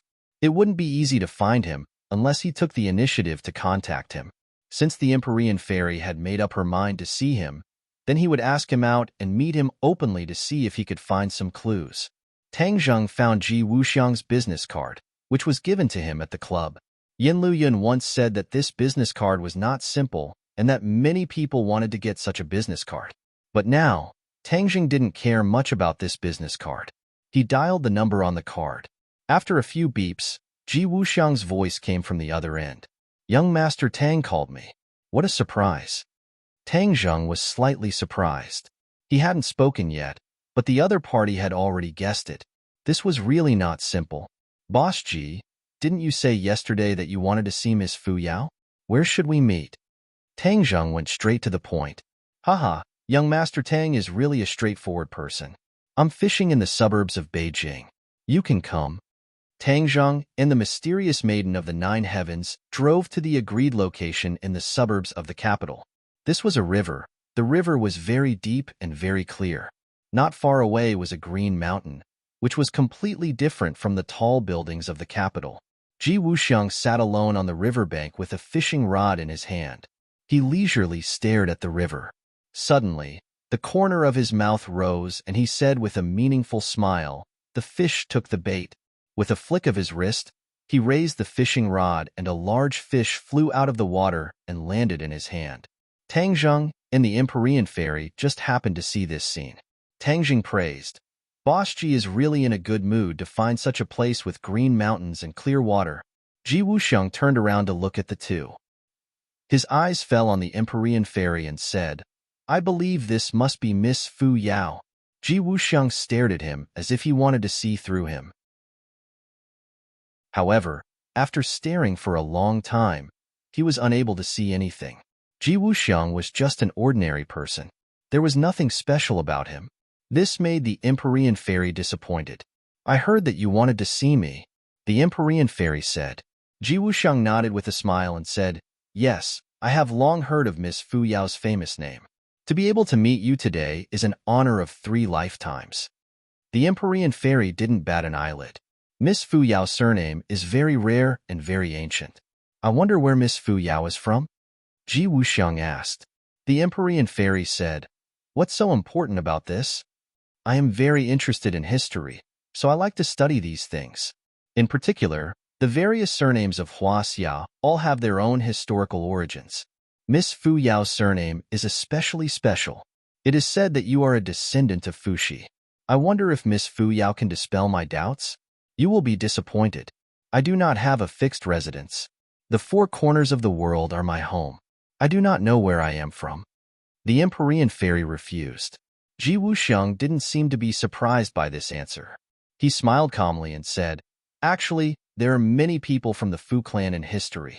Several thousand years ago, when Qin Shi Huang unified the world, there was one person who assisted him. That person was from the Fu clan. Speaking of which, it is quite a coincidence that this person not only has the same surname as you, but even your name is the same. You are both called Fu Yao. Oh, there are many people with the same surname and name. What's so strange about that? Fu Yao said without leaving a trace. Ji Wuxiang nodded and said, That makes sense. It is just that there are very few people with the surname Fu, and even their names are the same. That is why it is a bit strange. Tang Jing interrupted and said, Director Ji, I have already said this before. You didn't believe me, but now you should believe me. Young Master Tang must be joking. I have never doubted your words. I just thought that Miss Fu Yao knew a bit more, so I wanted to meet her in person. Now that my wish has been fulfilled, I must thank young Master Tang.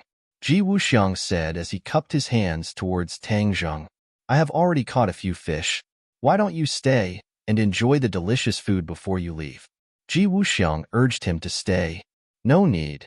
Tang Zheng refused, indicating that the Empyrean fairy could leave. But the Empyrean fairy turned a blind eye to it. She slowly raised her hand and pointed at Ji Wuxiang. Her movements were very slow, but if it was a normal person, they would not be able to escape from this finger. However, as long as Ji Wuxiang knew martial arts, he would definitely be able to escape this calamity. With the Empyrean fairy's strength, this seemingly simple finger was definitely not to be underestimated. It must be known that the high and mighty sword god had died under this finger. Ji Wuxiang was very clear on this point, so when he saw this finger, he turned pale with fright and exclaimed, Miss Fu Yao, what are you doing? Tang Zheng was also shocked by her actions, but he immediately understood her intentions. Although she had seen Ji Wuxiang, she was definitely the same as him and did not discover anything. Therefore, she was not willing to give up. Before leaving, she directly made a move to test him. The Empyrean fairy did not care about the rules of this world, so she naturally did not care about Ji Wuxiang's illustrious identity. Therefore, she did not hesitate to make a move. Tang Zheng could block this attack, but he chose to wait and see. He also wanted to know how Ji Wuxiang would react. Ji Wuxiang's expression changed greatly, and he retreated in panic. However, he was unable to escape this finger. The fingertip had already reached his chest, and there was a faint sound of wind and thunder. If he was hit, he was afraid that he would not be able to keep his life. If a person really knew martial arts, in this life and death situation, they would instinctively counterattack because no one wanted to die. However, Ji Wuxiang still did not react. He was dumbstruck, like a fish on a chopping board, helplessly waiting for death. The fingertip finally hit Ji Wuxiang, and Ji Wuxiang flew out like a kite with a broken string. With a splash, he fell into the river, splashing up snow-white waves. Tang Zheng was dumbstruck and said, He's dead? The Empyrean fairy's expression was grave and said, He won't die. Ji Wuxiang's reaction was out of her expectations. In this life and death situation, he actually did not put up any resistance, which meant that he really did not know martial arts. If Ji Wuxiang really did put up any resistance, the Empyrean fairy would not have shown mercy and would have really taken his life. That was because she did not like people deliberately mystifying and deceiving her in front of her. But until the last moment, Ji Wuxiang's performance was similar to a person who did not even have the strength to truss a chicken. Therefore, she instead held back. This seemingly lightning-like attack did not hurt him at all. Ji Wuxiang floated up from the river and drank a few mouthfuls of water. He was like a drowning dog, battered and exhausted, and shouted, "Young Master Tang, Miss Fu Yao, what are you doing?" Tang Jing and Fu Yao looked at each other and said, "Manager Ji, I'm sorry. Fu Yao did not know that you did not know martial arts, so she wanted to spar with you. Please forgive her." Ji Wuxiang swam to the shore and bitterly smiled with dejection. This is truly an unexpected calamity. Miss Fu Yao, I'm just a person who does not even have the strength to truss a chicken. How can I be compared to experts like you? Next time, please remind me before we fight. If I had admitted defeat, I wouldn't have suffered such a loss. The Empyrean Fairy's face was filled with disappointment. Manager Ji, I'll send you back. Tang Zhang was a little embarrassed. No need, my car is over there. I'll go back by myself. Since that was the case, Tang Zhang did not want to stay any longer, so he got in the car with Fu Yao and left. Ji Wuxiang's body was dripping wet as he looked at the direction where the car disappeared with an unfathomable smile. He muttered, "You want to test me? Haha."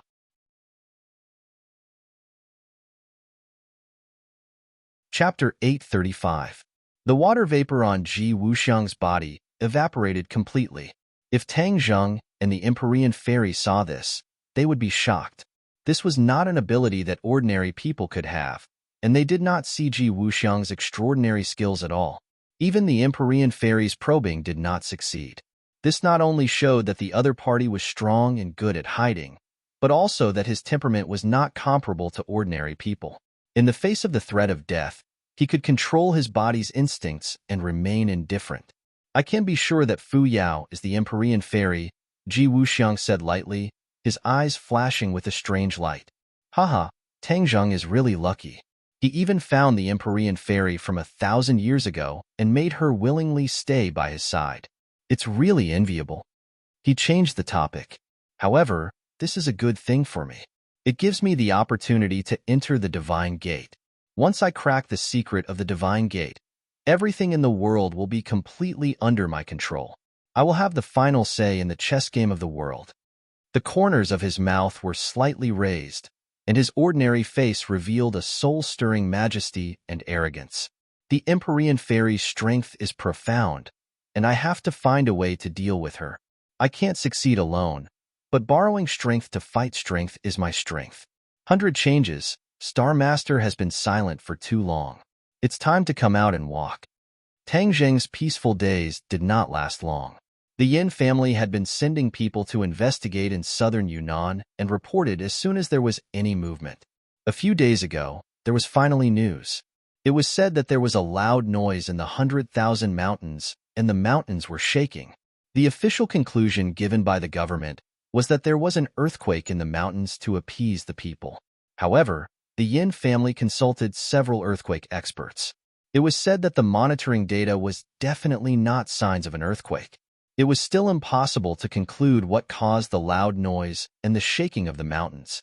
The 100,000 mountains were occupied by the multiform star sovereign, and ever since the multiform star sovereign disappeared from the island nation, there had been no trace of him, which puzzled Tang Zhang. How could he turn a blind eye to the unusual movement this time? Although the 100,000 mountains was a dragon's pool and a tiger's den, he decided to charge in without hesitation. He had an intuition that the 100-form Star-Lord, who had been missing for a long time, was probably in the 100,000 mountains. The big commotion this time was probably related to him. Could it be that he was plotting something? No matter what he was doing, Tang Zhang decided to go and investigate, and this trip was extremely dangerous. Marshall and the others took the initiative to volunteer, but Tang Zhang had no choice but to refuse. In the end, he asked the Empyrean Fairy to go with him to the 10,000 Great Mountains. The others had a lot of complaints in their stomachs, but Tang Zhang could only turn a blind eye to them.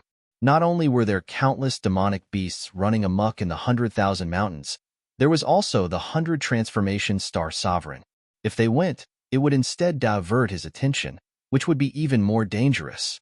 Tang Zheng brought the Empyrean ferry and Xiaobai and took a plane out of the capital, landing in southern Yunnan on the same day. At the exit of the airport, there was a sea of people. Many men and women were gathered at the entrance of the airport, holding banners, photos, and so on. Yo, which celebrity are you seeing? Who says it's not? Don't you see them holding up the photo? The girl in the photo is so beautiful. Tang Zheng heard the discussions of the people nearby and looked over. Sure enough, he saw a few huge photos. Linger. He was shocked. The person in the photo was actually Tang Linger, and the banner clearly had the words Tang Linger Fan Club written on it. Tang Zheng couldn't help laughing. He hadn't seen Linger for a long time. He knew that she was busy flying around every day, so busy that her feet didn't touch the ground, but he didn't expect to see her fans here. He couldn't help but feel gratified. Linger was simple and honest, which was incompatible with the foul atmosphere of the entertainment circle. However, with his protection, she didn't have to worry about this at all. Suddenly, there was a burst of screams and cheers from the crowd. A group of people walked out. The fans wanted to rush up crazily, but they were stopped by the security guards. What's the matter? Empyrean Fairy asked. She had never seen Linger before. Tang Zheng smiled faintly. I saw an old friend. Linger walked out surrounded by a group of people. Linger waved and smiled at the fans. The fans were so excited that they kept shouting her name. Tang Linger had always been a pure girl. Every frown, every smile, and every movement revealed a sense of freshness, which was completely different from the sexy style of other female celebrities. She gave people a feeling of bathing in the spring breeze. Linger kept smiling and nodding her head. Suddenly, she saw a person in the crowd. Her eyes lit up and she exclaimed, "Master." Her voice wasn't loud, but the people around her still heard it. A few staff members opened their eyes in suspicion. Master? Could it be that they heard wrong? Only Amy's ears twitched, and she started searching in the crowd. As Linger's manager, he knew that there was only one person in the world who could make Linger so surprised and call him master. Sure enough, he immediately found Tang Zheng in the crowd. Linger's reaction was much faster than his, and she was already running toward Tang Zheng like a gust of wind. Linger's abnormal behavior immediately attracted everyone's attention. Everyone's eyes followed her figure. Bang! Linger threw herself into Tang Zheng's arms, buried her head in his chest, and hugged him tightly. The surprise on her face was indescribable. Everyone was stunned, as if they had been immobilized. Amy slapped her head, frowned, and complained incessantly, "Oh no, this is big trouble. Linger has never had any scandals. This time, the whole country knows about it. This is not a good thing." Linger had always been a pure girl. If there were any scandals, it would directly destroy her path to stardom. But Tang Zheng was Amy's boss, so there was nothing he could do. The other staff members didn't know Tang Zheng's identity. They were indignant and wanted to eat him alive. They wanted to stop it, but Amy hurriedly stopped them. "Don't get involved." "Sister Amy, who is this person? How can you do this?" Amy's face was bitter, and she said, "Don't ask about things you shouldn't know." The fans finally reacted as if they had just woken up from a dream. Immediately, there was an uproar, and countless cameras recorded this scene. Then these people began to shout and attack Tang Zheng. "Who is this person? How dare you hug my goddess? I'll kill you. Yes, this person is not as handsome as I am. How dare you blaspheme my goddess? Drag him out and beat him." Seeing that he had aroused the anger of the crowd, Tang Zheng did not know whether to laugh or cry as he patted Linger's back and said, "All right, just give me a hug. Otherwise, it would be strange if they didn't tear me apart." Linger turned a deaf ear to him. She was reluctant to leave his arms and said coquettishly, "Master, Linger missed you so much. I've been working outside and didn't have time to see you." "It's me who didn't see you. I didn't do enough. Master is doing great things. How can you be distracted by Linger? It's Linger's fault. I didn't share Master's burdens." Linger pouted and said, "Feeling wronged, they dare to scold Master. I'll explain to them. Master is the most important person to Linger.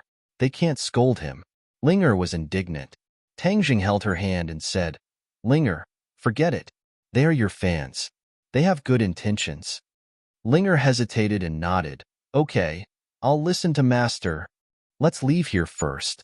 Otherwise, I'll be pierced by thousands of arrows. Tang Zheng joked. Linger smiled sweetly and said, Master is so powerful. You won't be afraid of them. Even if there is danger, Linger will stand in front of Master to protect Master. Empyrean Fairy had been looking at Linger with interest. Seeing her call Tang Zheng Master, she was slightly surprised but didn't say anything. Seeing that the exit was blocked by the crowd, Linger said awkwardly, There are so many people. How are we going to get out? I'm here. Tang Zheng held Linger's hand. His body flashed and the crowd was forced to make a path. Everyone wanted to get closer but found that they couldn't. Tang Zheng and Linger quickly passed through, and the road was once again filled with people. They all looked around and kept looking around, only to find that Linger was still there. Seeing the two disappear, Aimi breathed a sigh of relief. He had heard a little about his boss's abilities and knew how powerful he was. However, he still chased after her, but was stopped by enthusiastic fans and media reporters. Sister Aimi, as Miss Linger's manager, can you tell us who that man was? What is his relationship with Miss Linger? Are they a couple? This series of questions gave Aimi a headache. Although Tang Zheng said that Linger was his sister, how could his sister call her brother Master? Moreover, Aimi also found out that Tang Zheng didn't have a biological sister. This showed that the relationship between the two was very thought-provoking. However, he didn't dare to leak a word or two, so he hurriedly said perfunctorily, This is Miss Linger's private matter, so I have no comment. Everyone, please make way and let us pass. Although the crowd didn't give up, they eventually squeezed their way out. In the end, the two sides met in a secluded corner. Aimi looked at Tang Zheng with mixed feelings, and then subconsciously looked at the mysterious lady of the 9 heavens beside him.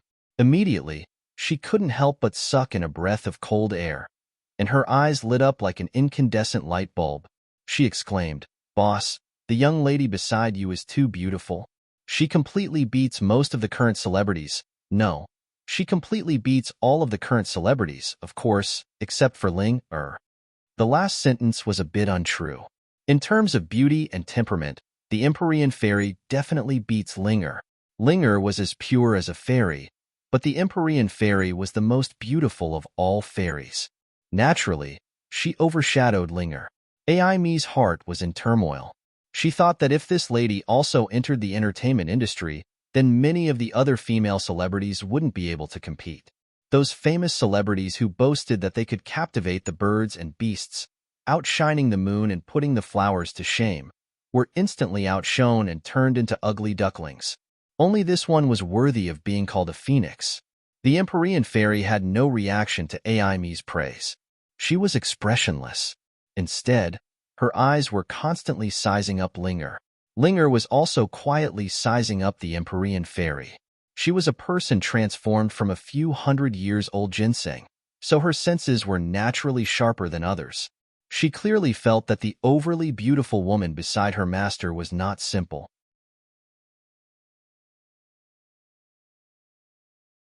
Chapter 836. The two women looked at each other with intriguing eyes. Tang Zheng didn't want to wait for those crazy fans to catch up, so he quickly said, Let's get out of here first. Aimi nodded as if waking up from a dream and said, Yes, let's get out of here first. Our car is over there. Boss, this beauty, please. When the others saw Aimi coming over with a few people and personally opening the door for Tang Zheng, they all showed a puzzled look. Aimi was usually not so amiable. He was a gold medal agent, and these people had to listen to his orders. If they did something wrong, they would be scolded. But he seemed to be too respectful to this young man, even a little in awe. Everyone guessed the identity of this person. These staff members actually belonged to Tang Zheng's entertainment company, but they had never seen their real boss, so they didn't know him. But after all, they were in the entertainment industry. Some smart people gradually thought of Tang Zheng. They seemed to have seen this face somewhere. They searched the internet with their mobile phones. In an instant, they knew that this person was actually the mysterious knight who had a scandal with the Swedish royal princess, and suddenly, these people became more and more gossipy and looked at Tang Zheng with burning eyes. But these people didn't have a chance to be in the same car with Tang Zheng. Aimi personally acted as the driver and took the three people to the hotel where they were staying. Linger was very excited as she chattered to him about what she had seen and experienced during this period of time. Tang Zheng listened quietly and praised her from time to time, causing her to be overjoyed. Empyrean Fairy and Linger also exchanged names. Although they both felt that each other was not simple, they did not say it in front of Aimi. The motorcade stopped at the entrance of a five-star hotel in the city center. The hotel's electronic screen showed the words, "Welcome Miss Tang Linger to the hotel." This was the request of the local government of Dianan. This time, Linger was invited to sign a contract as the tourism ambassador of Dianan. Dianan was a tourist attraction. The scenery was beautiful and charming, which was very consistent with Linger's temperament. This was a win-win situation, so the local government attached great importance to it and sent a high-ranking official to preside over the relevant affairs. This official had a big head and big ears. He directly walked over from the entrance of the hotel and wanted to hold Linger's hand, but his eyes were fixed on Empyrean Fairy. As for the others, they were completely ignored by him. He was used to being high and mighty. Although these people were very popular in the entertainment industry, they could only greet these parents with a smile. As for Tang Jing and Aimi, they were naturally treated as his followers. He didn't even bother to look at them. Miss Tang Linger, I'm Long Tengfei, the organizer of this signing ceremony. I'm very happy to meet Miss Tang Linger. Coming to Dianan is like coming home. Don't be polite with me. In Dianan, no matter what you want, I'll do it. Listening to his self-introduction and looking at his fat head and big ears, he was called Long Tengfei. He was like a fat pig. Can he fly? As for his words and deeds, they were very different from the ordinary officials. They were very frivolous. She didn't know who sent him to take charge this time. Of course, Linger still smiled and politely shook hands with him. When she wanted to let go, she found that the other party's hand was firmly grasped and she couldn't break free. Long Tengfei, however, acted as if nothing had happened. He held Linger's hand, but his eyes were staring straight at Empyrean Fairy. He said with a cheeky smile, "May I ask who this beauty is? She's really beautiful." Empyrean Fairy turned a deaf ear and didn't look at him. Seeing the awkward atmosphere, Aimi quickly came up to smooth things over and said, "Director Long, Miss Tang Linger must be tired. Let's go to the room to rest first." Long Tengfei reluctantly let go of his hand. Tang Linger looked unhappy and pouted. She had been in the entertainment circle for so long. Although she had always been in a state of protection, she knew that she would meet many people in this line of work, many things would make her unhappy. However, she was slowly learning to deal with it. For example, this handshake, the other party clearly had bad intentions, but as long as they didn't touch her bottom line, she wouldn't flare up.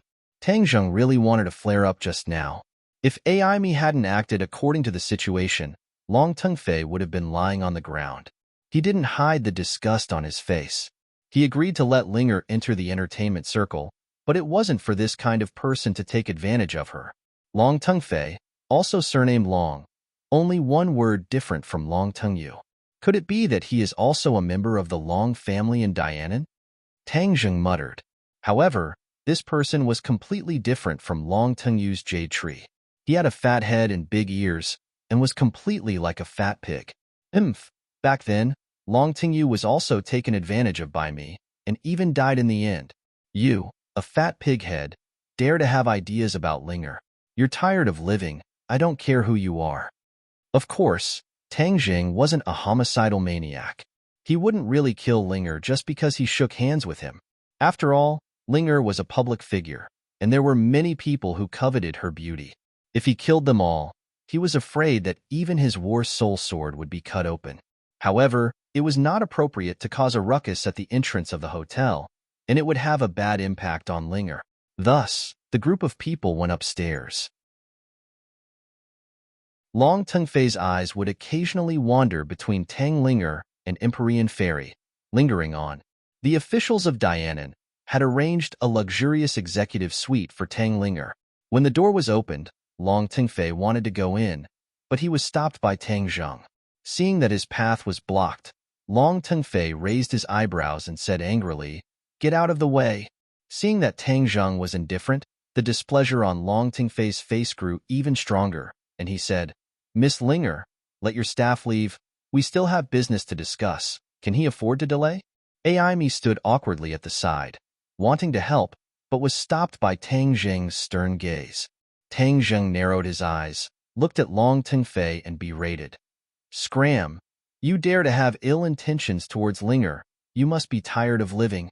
Long Tingfei was stunned for a moment, then flew into a rage. He was indeed a member of the Long family in Dianan, but he was from a side branch. He could be considered Long Tungyu's cousin. He relied on the influence of the Long family in Dianan to rise in the officialdom. Originally, he was not the one in charge of this matter, but when he heard that Tang Linger had come, he snatched this job. Tang Linger's rapid rise to fame naturally attracted his attention. Before, they had no interaction, so even if he had dirty thoughts in his heart, he couldn't implement them. Now, Tang Linger had taken the initiative to deliver herself to him, so how could he let her go? He knew a lot about the people and things in the entertainment industry. Many female stars who had come to Dianan had not been able to escape his clutches. This was one of his hobbies.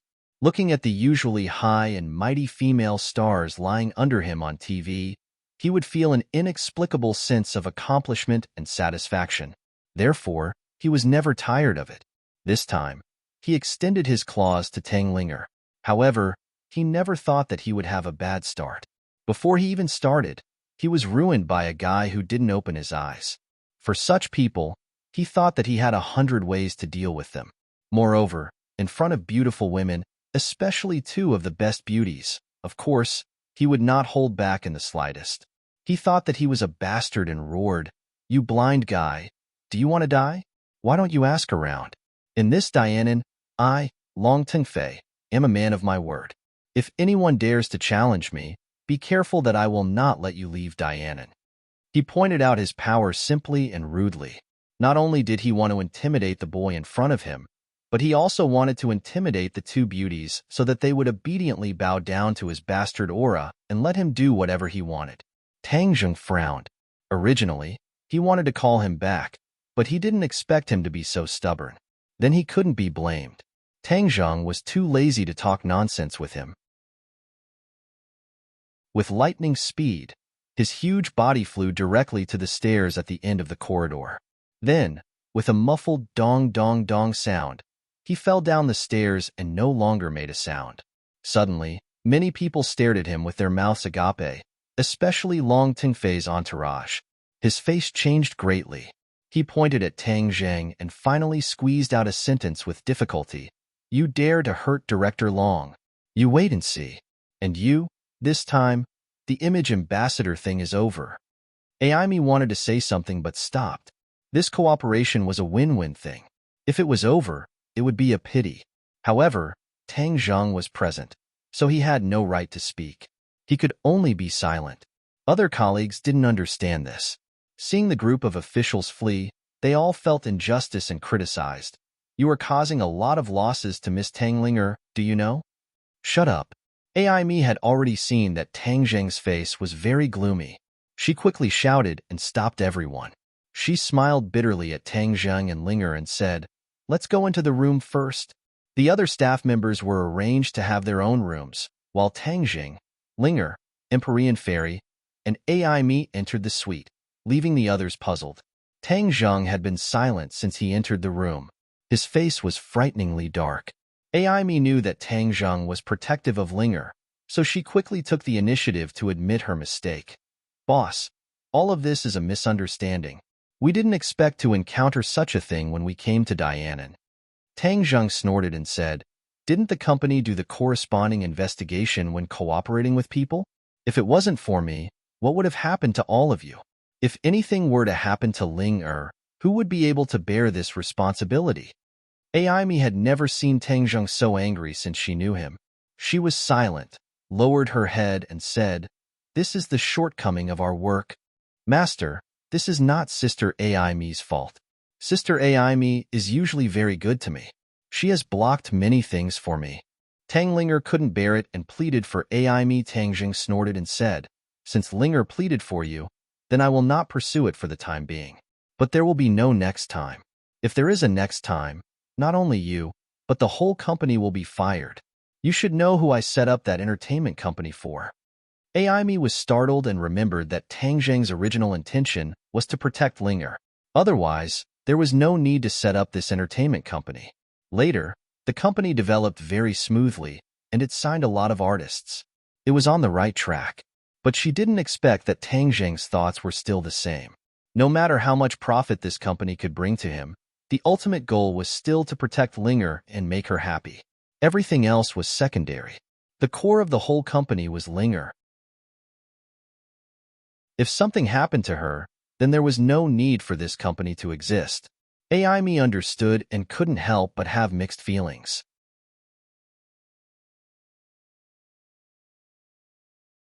Chapter 837. Aimi was reprimanded, but she had no complaints. She recognized the reality and walked out with a gloomy face. She thought that if the cooperation failed, she would just leave Dianan. Only Tang Zheng, Linger, and the Empyrean fairy were left in the suite. The two women stared at each other.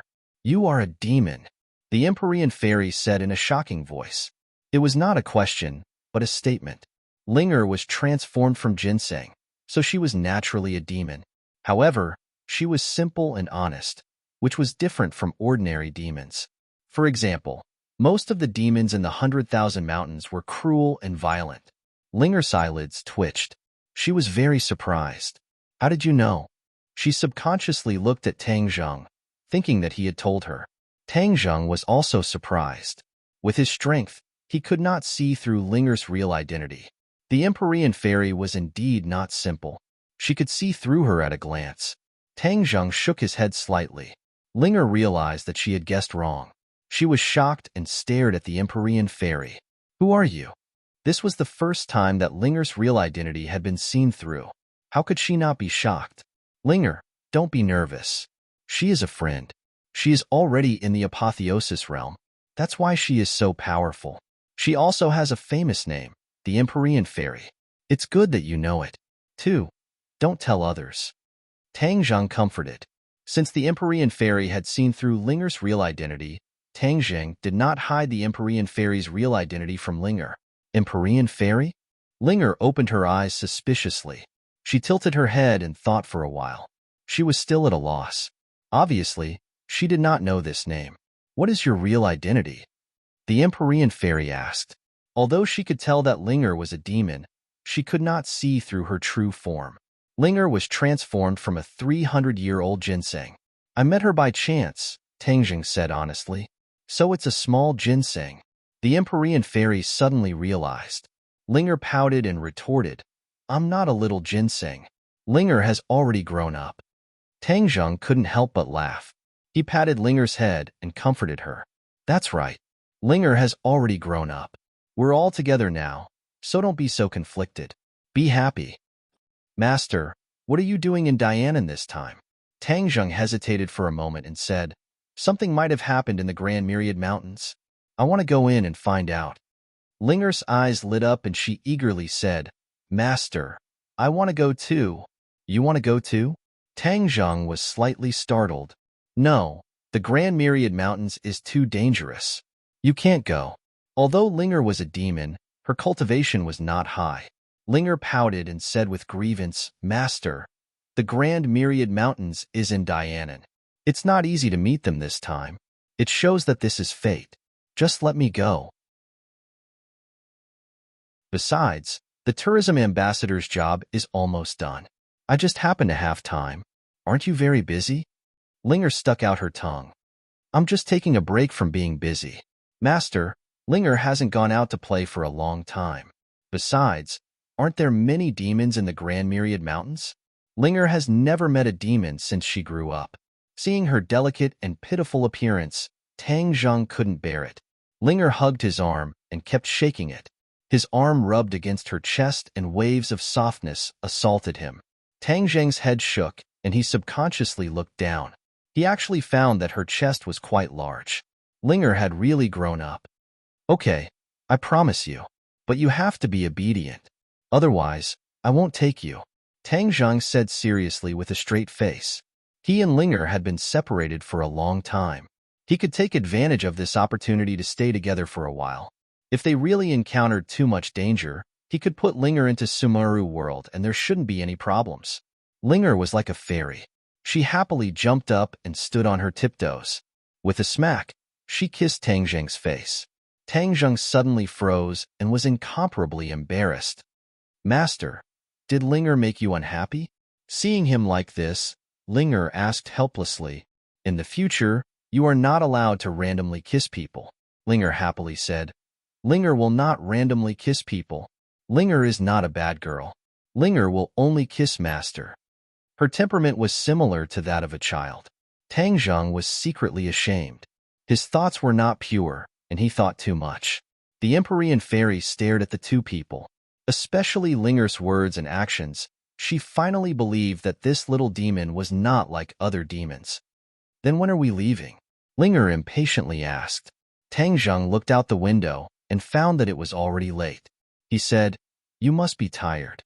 Let's rest for the night and leave early tomorrow morning." Okay, Master, Linger will sleep with you tonight. In the past, when Master slept on the bed, Linger would watch Master sleep from the balcony. I really missed that time. Tang Zheng never thought that Linger could transform into a human. Therefore, during that time, he kept her on the balcony and accompanied her day and night. Now that he heard her say this, he could not help but feel embarrassed. He scratched Linger's straight nose and said, "You are a girl. You can't sleep with a man. Do you remember?" "But you are Master." Linger pouted and said with grievance, "I am also a man. Moreover, I told you before that you should call me Big Brother. I am your big brother. Don't call me Master." Linger will call you Big Brother when there are many people. When there are no outsiders, Linger still likes to call you Master. Master sounds better. Linger looked at him with her big black eyes and cutely said. Tang Zheng shook his head and sighed. There was nothing he could do. Linger and the Empyrean fairy were sitting in the room and eating. Seeing this scene, they were indifferent and still ate unhurriedly. In fact, Linger wanted to help, but was stopped by the Empyrean fairy with her eyes. If they were to take action for such a small disturbance, they would look down on Tang Zheng too much. But Aimi walked out of the elevator with a group of staff and happened to see this scene. Many people were scared out of their wits. Many smart people have already thought that this must be the result of angering Longtongue Fei. Could it be that they couldn't even leave the boundary of Dianan? It actually came to the point of using guns. Although Aimi knew that Tang Zheng was the champion of the National Martial Arts Conference, seeing him being pointed at by a gun at close range, her heart still trembled. She quickly greeted him and said, "What are you doing? We are guests of the Dianan government. You treat us like this. We want to complain and protest." The police looked at Aimi with disdain and said, "If you dare to offend Master Long, it's useless even if you complain and protest to the capital. Brat, I'm telling you, obediently surrender, or else you'll have to suffer." Tang Zheng looked over the heads of the crowd, towards the direction of the stairs and said, "Tell that fat pig to get out. Is it fun to sneak behind and watch the show? The Long family is going downhill more and more. Without Long Tongue you, the others are not willing to fall behind and do such a thing. Brat, I'm going to kill you." Long Tongue Fei heard and rushed out, followed by a few followers. These people were much more powerful than the police. They were actually martial artists, and there were even pre-celestial stage martial artists among them. Tang Zheng sneered, "What a big show. If it was an ordinary person, they would have been taken care of by the people brought by Long Tongue Fei." Unfortunately, he had met him. This kind of person had already harmed countless people. Moreover, if he hadn't met him, who knew how many people he would have harmed in the future? If this kind of person was left behind, it would be a disaster. If it wasn't for the fact that he didn't know what was good for him and kept forcing him, Tang Zheng might have let him go for Nanan's sake. He could only blame the other party for being reckless.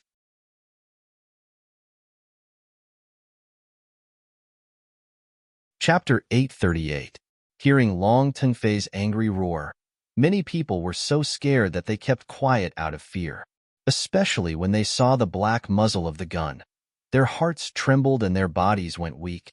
Even Aimi was at a loss of what to do. Although Tang Zheng's skills were extraordinary, was he a match for guns? Tang Zheng quickly gave the answer. The guns flew into his hands on full auto, and the police opened their mouths so wide that a duck egg could be stuffed in them. Tang Zheng rubbed his hands together, and all the guns were kneaded together in a strange shape, turning into a big iron ball. Bang!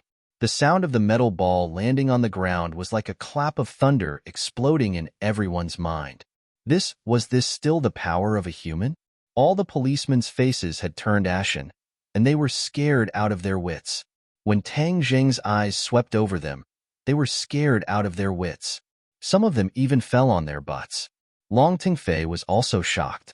Although he was from the side branch of the Long family and had the opportunity to cultivate martial arts since he was young, he was lazy by nature.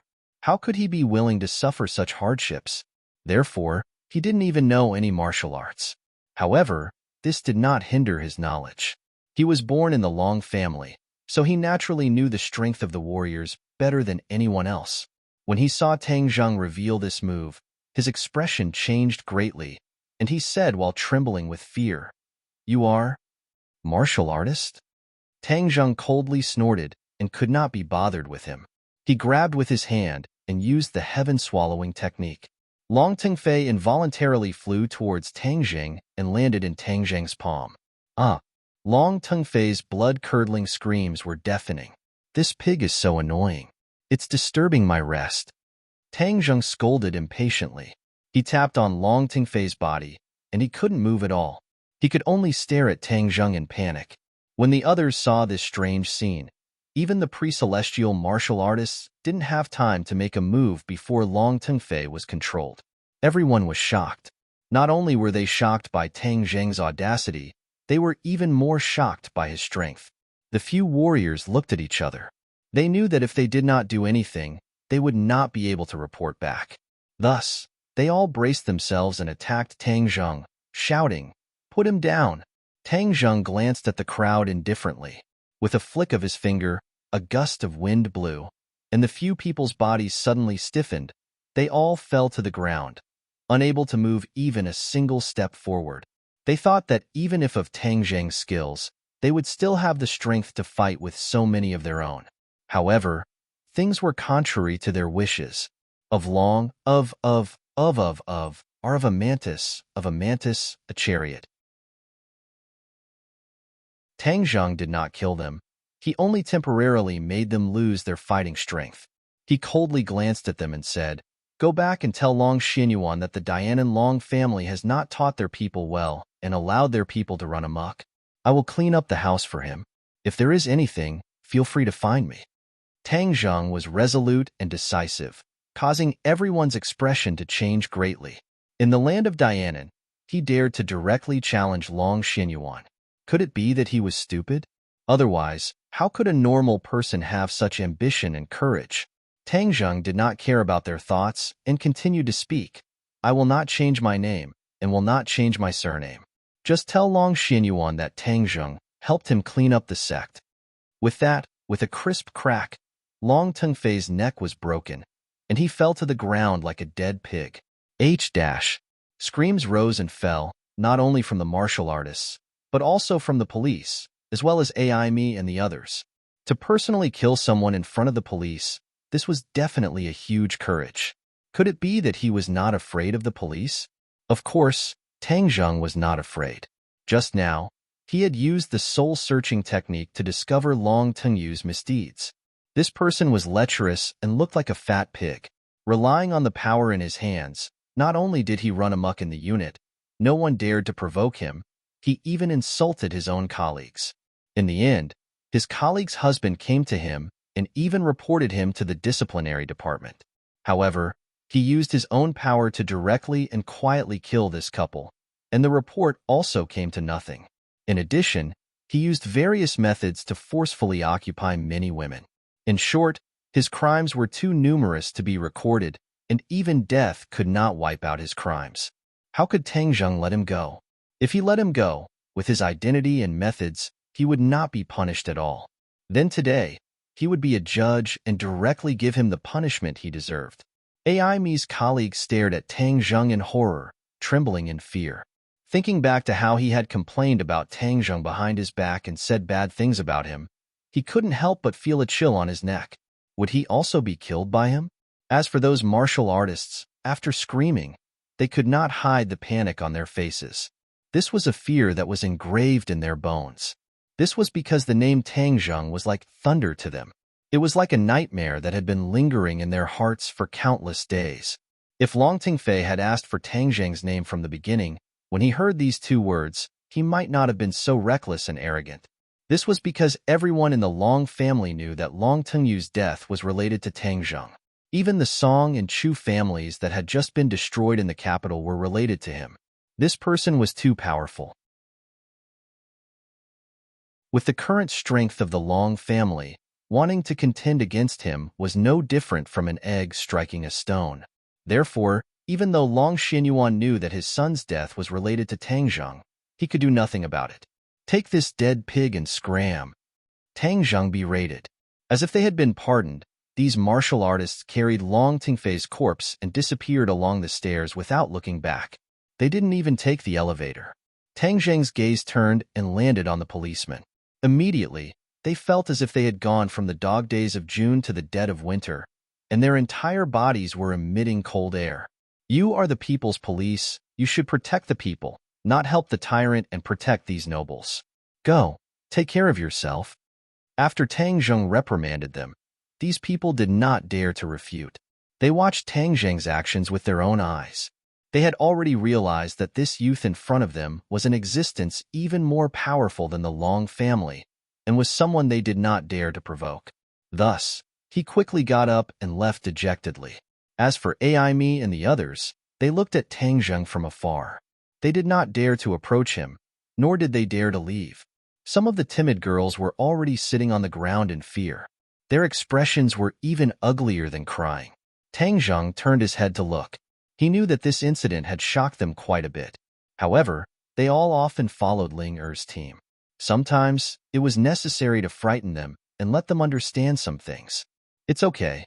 You all go back and rest. I'll give you all a holiday for the next few days. You can play in Dianan, or go to other places to play. Tang Zheng said lightly. Holiday? Everyone was confused. How can you say that you can take a holiday? But no one dared to refute. In the end, it was Aimi who resisted the fear in her heart and nodded. Yes, you all should also rest early. Seeing Tang Zheng close the door, everyone immediately began to talk about it. Sister Aimi, who is this person? What is his relationship with Ling Er? That's right. What qualifications does he have to give us a holiday? This time, things have become so big and people have died. Let's hurry up and report to the company. Otherwise, there will be a big mess.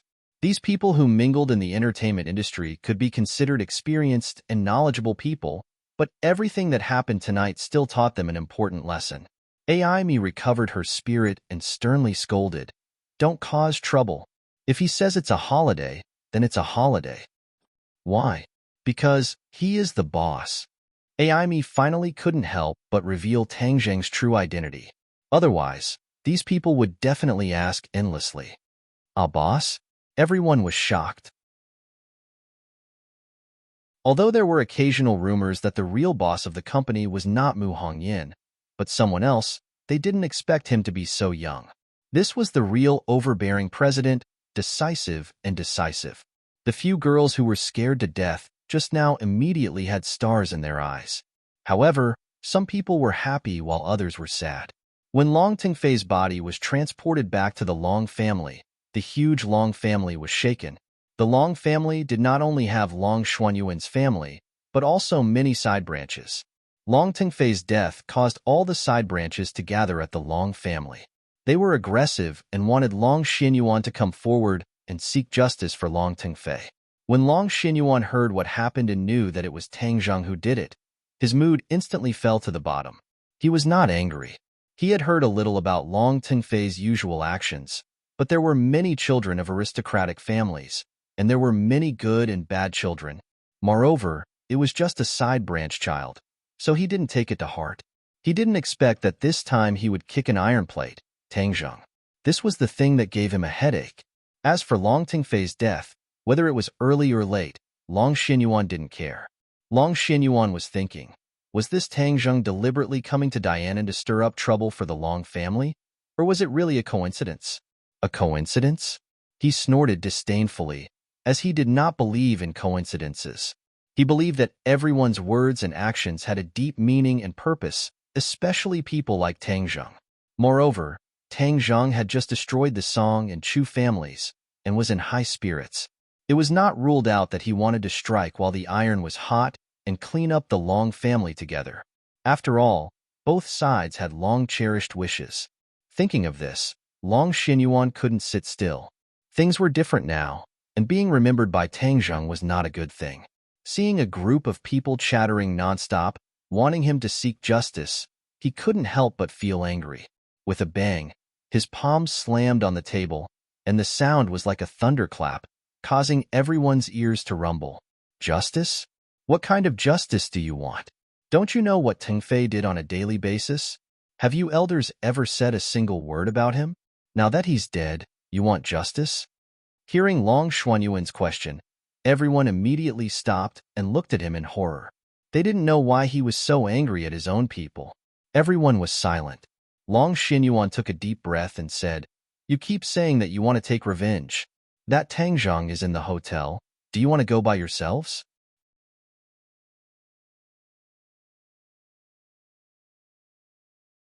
Chapter 839. Seeing that no one dared to make a sound, Long Xinyuan coldly snorted and reprimanded, "You only know how to be arrogant in your own home. The good reputation of the Long family has been ruined by you all. But our Long family can't be bullied like this and just ignore it." Someone said faintly, "That's because Long Tengfei hit the muzzle of the gun and gave the other party a chance. Moreover, do you know the purpose of Tang Zheng's visit?" Everyone shook their heads. "Send someone to keep an eye on the hotel. Every move of Tang Zheng must be reported to me.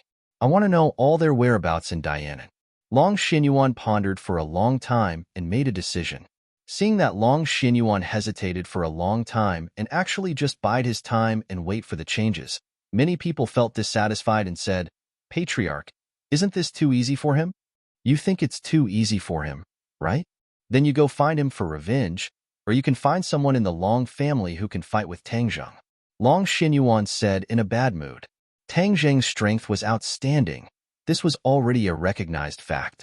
Although Long Xinyuan was in the border area, he knew very well that he was not even a match for Tang Zheng. Moreover, he had already fought with Tang Zheng before. At that time, he couldn't do anything to Tang Zheng, let alone now. As soon as these words came out, everyone lowered their heads in shame. Long Xuanyuan's gaze passed through the crowd and floated in the direction of the hotel. He wondered in his heart, surnamed Tang, "What is your purpose in coming to Dianan?" Tang Zheng didn't know the fear of the Long family, nor did he know how much of a storm Long Tengfei's death had caused in the officialdom of Dianan. Many people who had been bullied by Long Tengfei in the open and in the dark cheered. Long Tengfei finally had his retribution. Of course, more people guessed that the Long family would definitely be angry and perhaps set off a bloody storm. However, what surprised these people was that the Long family actually endured it, as if this matter had never happened at all. This was definitely not the style of the Long family. Tang Zheng was not in the mood to care about these things. Early the next morning, he left the city with the Empyrean Fairy and Nana and went straight to the 100,000 Mountains. Although Aimi and the others thought that he was taking Linger around without doing anything proper, they didn't dare to refute him. When he stood in front of the 100,000 Mountains again, Tang Zheng had mixed feelings. The 100,000 Mountains were indescribably important to him. If it was not for the 100,000 Mountains, he would not have had that fortuitous encounter, the shaman tribe, Xiao Bai, the heaven-shocking bow and the sun-shooting arrows. Of course, the 100 Faces Star Lord would not have left the Buzhou Mountain and wreaked havoc in the world. One peck and one drink. Whether it was a blessing or a curse, there was no way to truly distinguish between them. Although the 100,000 Mountains were still lush and green, it gave people a feeling that it was more dangerous than before. In the past, the 100,000 Mountains was filled with miasma, swamps, and ferocious beasts. For ordinary people, it was an absolutely dangerous place. But today, Although the miasma had mostly disappeared because of the breaking of the restrictions, the demonic beasts had already occupied this pure land, making it even more dangerous. Not only ordinary people, even the army and warriors were unable to survive in this 100,000 mountains. Linger sniffed slightly and frowned. What a heavy demonic aura! The 100,000 mountains is filled with demonic beasts, so of course the demonic aura is heavy. Tang Zheng said. Linger curled her lips and said, "There are too many brutal auras in this demonic aura." Linger doesn't like it. Although Linger could be considered a demon, she was transformed from a ginseng and did not like to kill. "When we go in later, follow us. If anything happens, I will protect you," Tang Zheng warned. Linger smiled brightly. Linger will also protect herself. Although Linger has been busy with work these days, she has not relaxed her cultivation. Tang Zheng smiled approvingly and walked into the 100,000 mountains with the two of them. At the same time, Long Xinyuan also received the news and was extremely shocked. Why did these people enter the 100,000 mountains? Moreover, it was not just Tang Zheng. What was the meaning of the other two people going together? Could it be related to the earthquake a while ago? South Yunnan had always been prone to earthquakes, but the Long family was not an ordinary family. How could the news that was used to fool the common people fool the Long family? Long Xinyuan was very clear that the tremor a while ago was not an earthquake, but came from the 100,000 mountains. Something must have happened. However, he was unwilling to take the risk of entering the 100,000 mountains, but the 100,000 mountains was in South Yunnan, his territory. This had always been a rather troublesome problem for him. Now it seemed that something big had happened in the 100,000 mountains, which was why it attracted Tang Zheng to come all the way here. So Tang Zheng did not come here specifically for the Long family? Immediately, Long Xinyuan could not help but heave a sigh of relief. Since the other party was not here for the Long family, then he could not provoke them. As for the death of Long Tingfei, he could only blame himself. Long Xinyuan would not go to war with Tang Zheng for the sake of a mere disciple of a concubine's branch family. But another problem was placed in front of him. Tang Zheng must have a motive for entering the 100,000 mountains. Should he go or not? Go. After hesitating for a long time, he finally made up his mind. The moment Tang Zheng stepped into the 100,000 mountains, he felt that the aura between heaven and earth had changed. It was as if there were countless pairs of eyes staring at them, which made him feel very strange. Empyrean Fairy said indifferently, "There are demon beasts monitoring us." The corner of Tang Zheng's mouth curled up, and he said jokingly, "If they dare to stop us, then they can only blame themselves for being unlucky." Boom. As soon as he finished speaking, a wave of heavy footsteps rang out. A few demon beasts blocked their path, and their eyes bloomed with a fierce light. Tang Zheng coldly glanced at the other party. The strength of these demon beasts was too low. They were simply courting death. He was not going to be polite. Just as he was about to make a move, Xiao Bai, who was on his shoulder, had already made a move first. Whiz! With a flash of white light, it charged into the group of demonic beasts. It didn't even breathe fire. Its little claws slapped the demonic beasts' bodies, causing them to fall to the ground. They were only left with the breath of air, not the breath of air. Linger happily clapped her hands and said excitedly, "Wow, Xiaobai is so powerful." Xiaobai was complacent and directly landed in Linger's arms and arched into her embrace. Tang Zheng speechlessly rolled his eyes. This little pervert actually knew how to take advantage of her, but Linger was completely unaware. Linger seemed to have a natural closeness with Xiaobai. Apart from Tang Zheng, Xiaobai was the closest to her. As for the Empyrean Fairy, Xiaobai did not dare to act rashly in front of her, and even more so did not dare to jump onto her shoulder or embrace. The Empyrean Fairy looked at Xiaobai and said, "This little thing is quite powerful." The Empyrean Fairy had also wanted to investigate Xiaobai's origins, but after a few days of hard work, she gave up because there were no clues. This made Tang Zheng even more astonished. What exactly was Xiaobai's origins?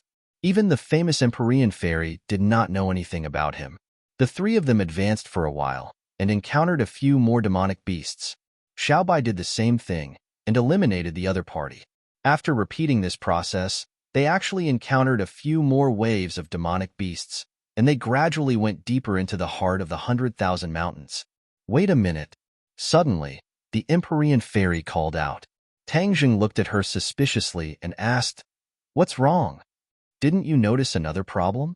The Empyrean fairy asked in a deep voice. Tang Jing shook his head blankly. The Empyrean fairy said, "Since you keep saying that the 100,000 mountains is an absolutely dangerous place where demonic beasts run rampant, what kind of demonic beasts have we encountered along the way? How strong are they?" Tang Jing immediately understood and suddenly said, "You're saying that the strength of those demonic beasts is too weak and completely different from my judgment?" "Yes, if just these demonic beasts were enough to judge the 100,000 mountains as a dangerous place, then that would be too ridiculous. Even if a slightly stronger martial artist were to face those demonic beasts, they would not be too passive and would not suffer too much," the Empyrean fairy solemnly said. Tang Jing's heart thumped, and he secretly said, "That's right.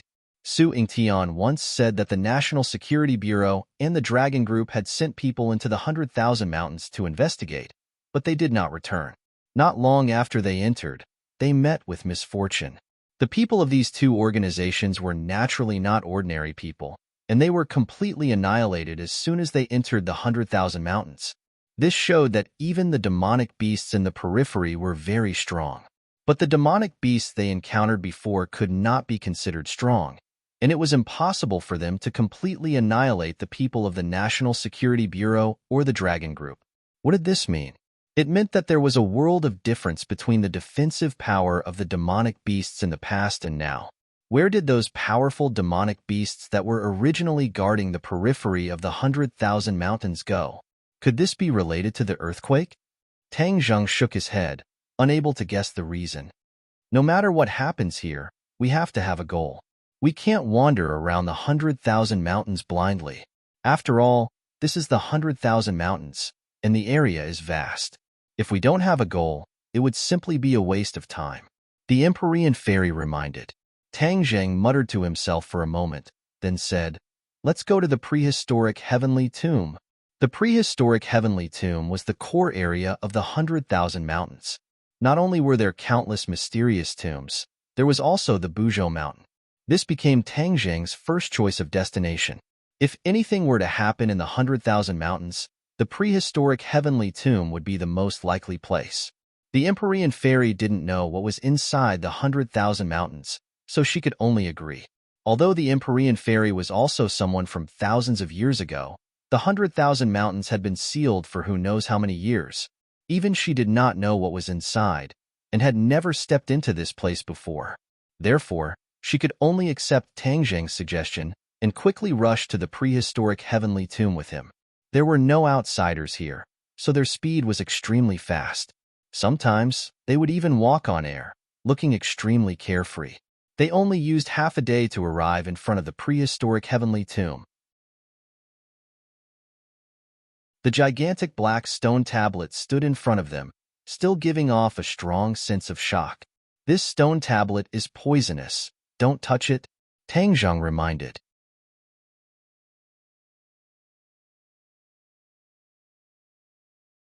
Chapter 840. Tang Jing was someone who had been to the ghost realm, so of course he was not unfamiliar with this so-called death aura. Speaking of it, it was yin qi, causing people to have a strong sense of unease. The current yin qi was even stronger than before, no different from the ghost realm. The three of them carefully walked in. There were no longer any demonic beasts coming to stop them.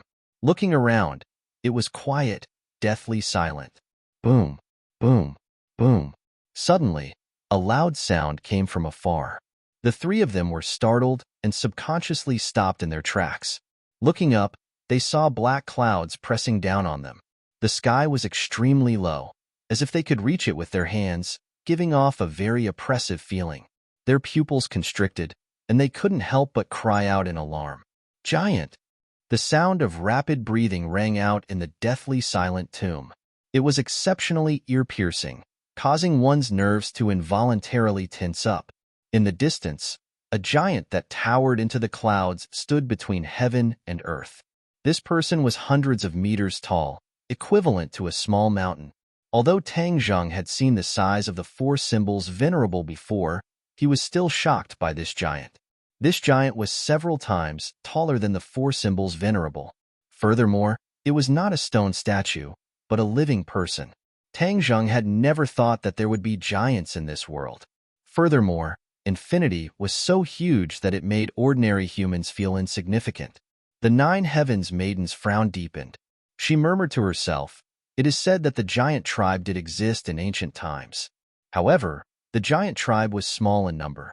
Later on, they gradually disappeared and went extinct. Why is there a giant in this prehistoric heavenly tomb? Giant race?" Tang Zheng was shocked. Is there really a giant race in history? Empyrean Fairy nodded. That is indeed the case, but the giant race has long been exterminated. They were all puzzled. Furthermore, Tang Zheng had come to the prehistoric heavenly tomb twice, but he had never encountered a giant. Why would there be a giant this time? Could it be that the 100 Transformations Star-Lord was behind this again? Tang Zheng was furious.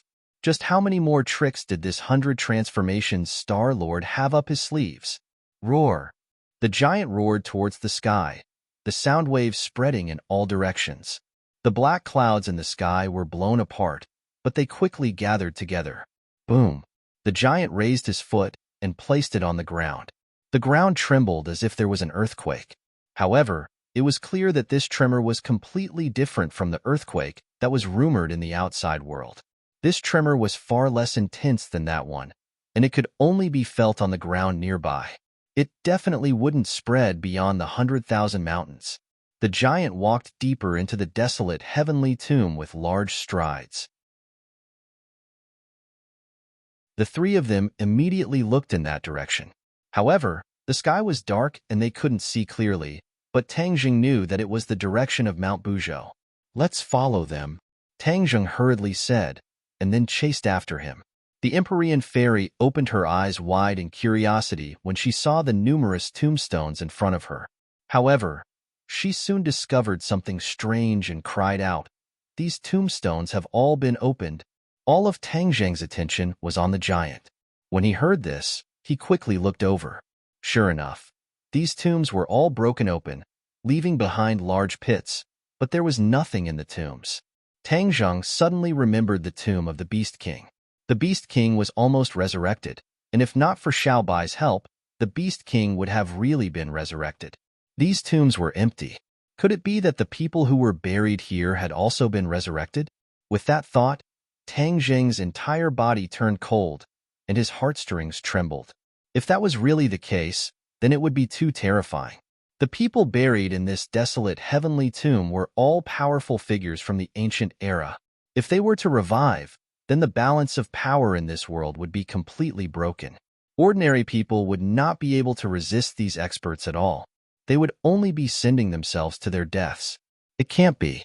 What ability does the 100 Transformations Star-Lord have to revive the dead? This is too heaven-defying. It's impossible for him to do it. Tang Zheng kept comforting himself. Empyrean Fairy looked at the tomb and muttered to herself. The three of them continued to chase after the giant and gradually walked out of the tomb. Tang Zheng's heart started to beat faster than usual. In this desolate heavenly tomb, he had experienced a lot and gained a lot. Among them, the most important thing was Chiyu's heart. He subconsciously touched his chest. Chiyu's heart was inside and had already become a part of his body. Speaking of which, Chiyu's heart had helped him many times. The thing that left the deepest impression on him was that time in the Sky Cavern. He had subdued the Sword Soul and repelled the Sword God, resolving a huge crisis for him. From then on, Chiyu's heart seemed to have completely calmed down. There was no reaction at all, and Tang Zheng had almost forgotten about it. But after coming here, these memories surged up like a tidal wave, causing him to sigh with emotion. A moment later, they walked out of the tomb and got closer and closer to the giant. However, the giant did not seem to notice them and continued to walk forward. Hua hua hua. The rumbling sound of flowing water came from the front. From afar, a waterfall could be seen falling from the sky, flowing down 3,000 feet. The source of the waterfall seemed to be in the sky, hidden behind the clouds. Tang Zheng dared to assert that the so-called famous waterfall attractions in the world were far less shocking than this waterfall.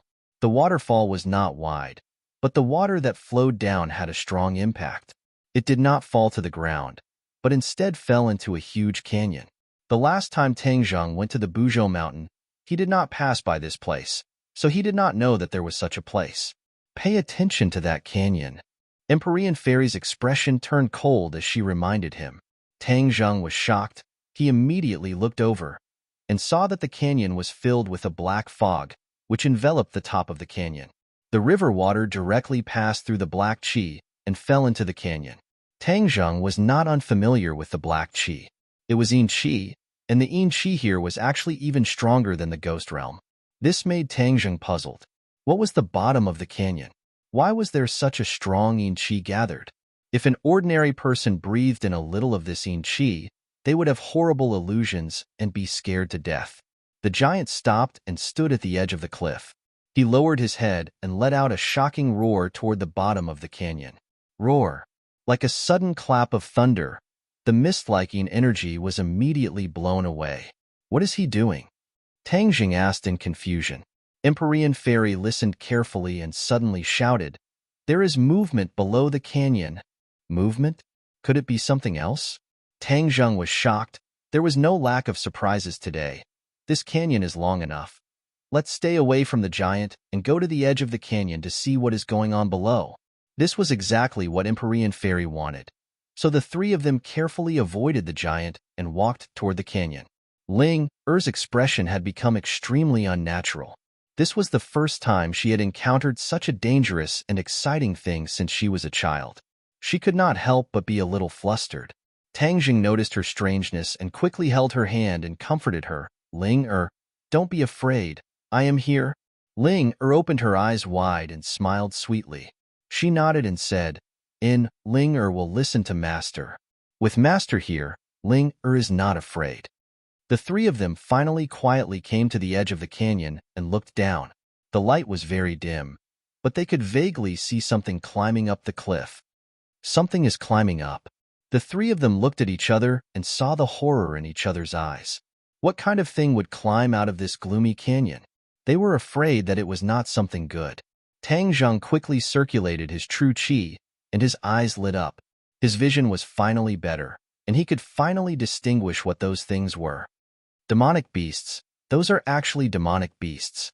Tang Zheng exclaimed in a low voice.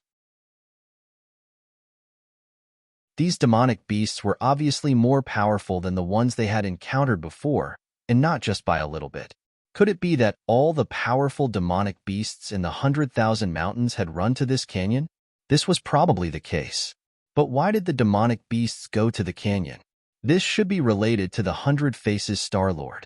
They had been in the 100,000 mountains for a while, but they had not seen any trace of the 100 Faces Star-Lord. Where was he? In the Buzhou Mountains? Or in this canyon? They are indeed demonic beasts, but look, some demonic beasts have fallen from the cliff again. Could it be that there is something stopping them from climbing up? Are you saying that there is something in this canyon that is fighting against the demonic beasts? Tang Zheng was shocked. In this bottomless canyon, there was not a trace of sunlight for many years. What kind of living creature could there be? What kind of living creature could endure this hellish torment? Let's get closer, the Empyrean Fairy suggested. Tang Zheng pondered for a moment and agreed. Although it was risky this time, they had to get to the bottom of this. Otherwise, there would be endless trouble.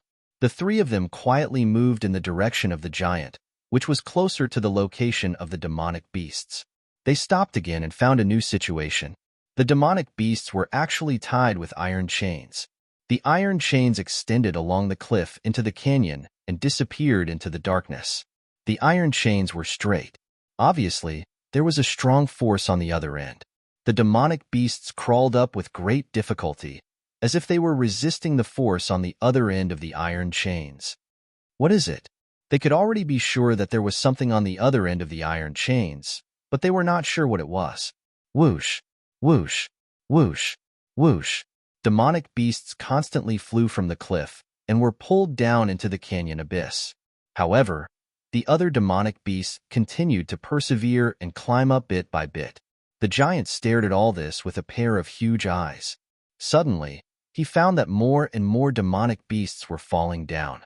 He roared angrily and grabbed the waterfall with his big hand. It was as if he had grabbed the waterfall in the air. A huge water chain was waved in his hand and pulled towards the depths of the canyon. Boom! With a loud sound, Chi soared into the sky from the canyon. The water chain immediately shattered and turned into droplets of water.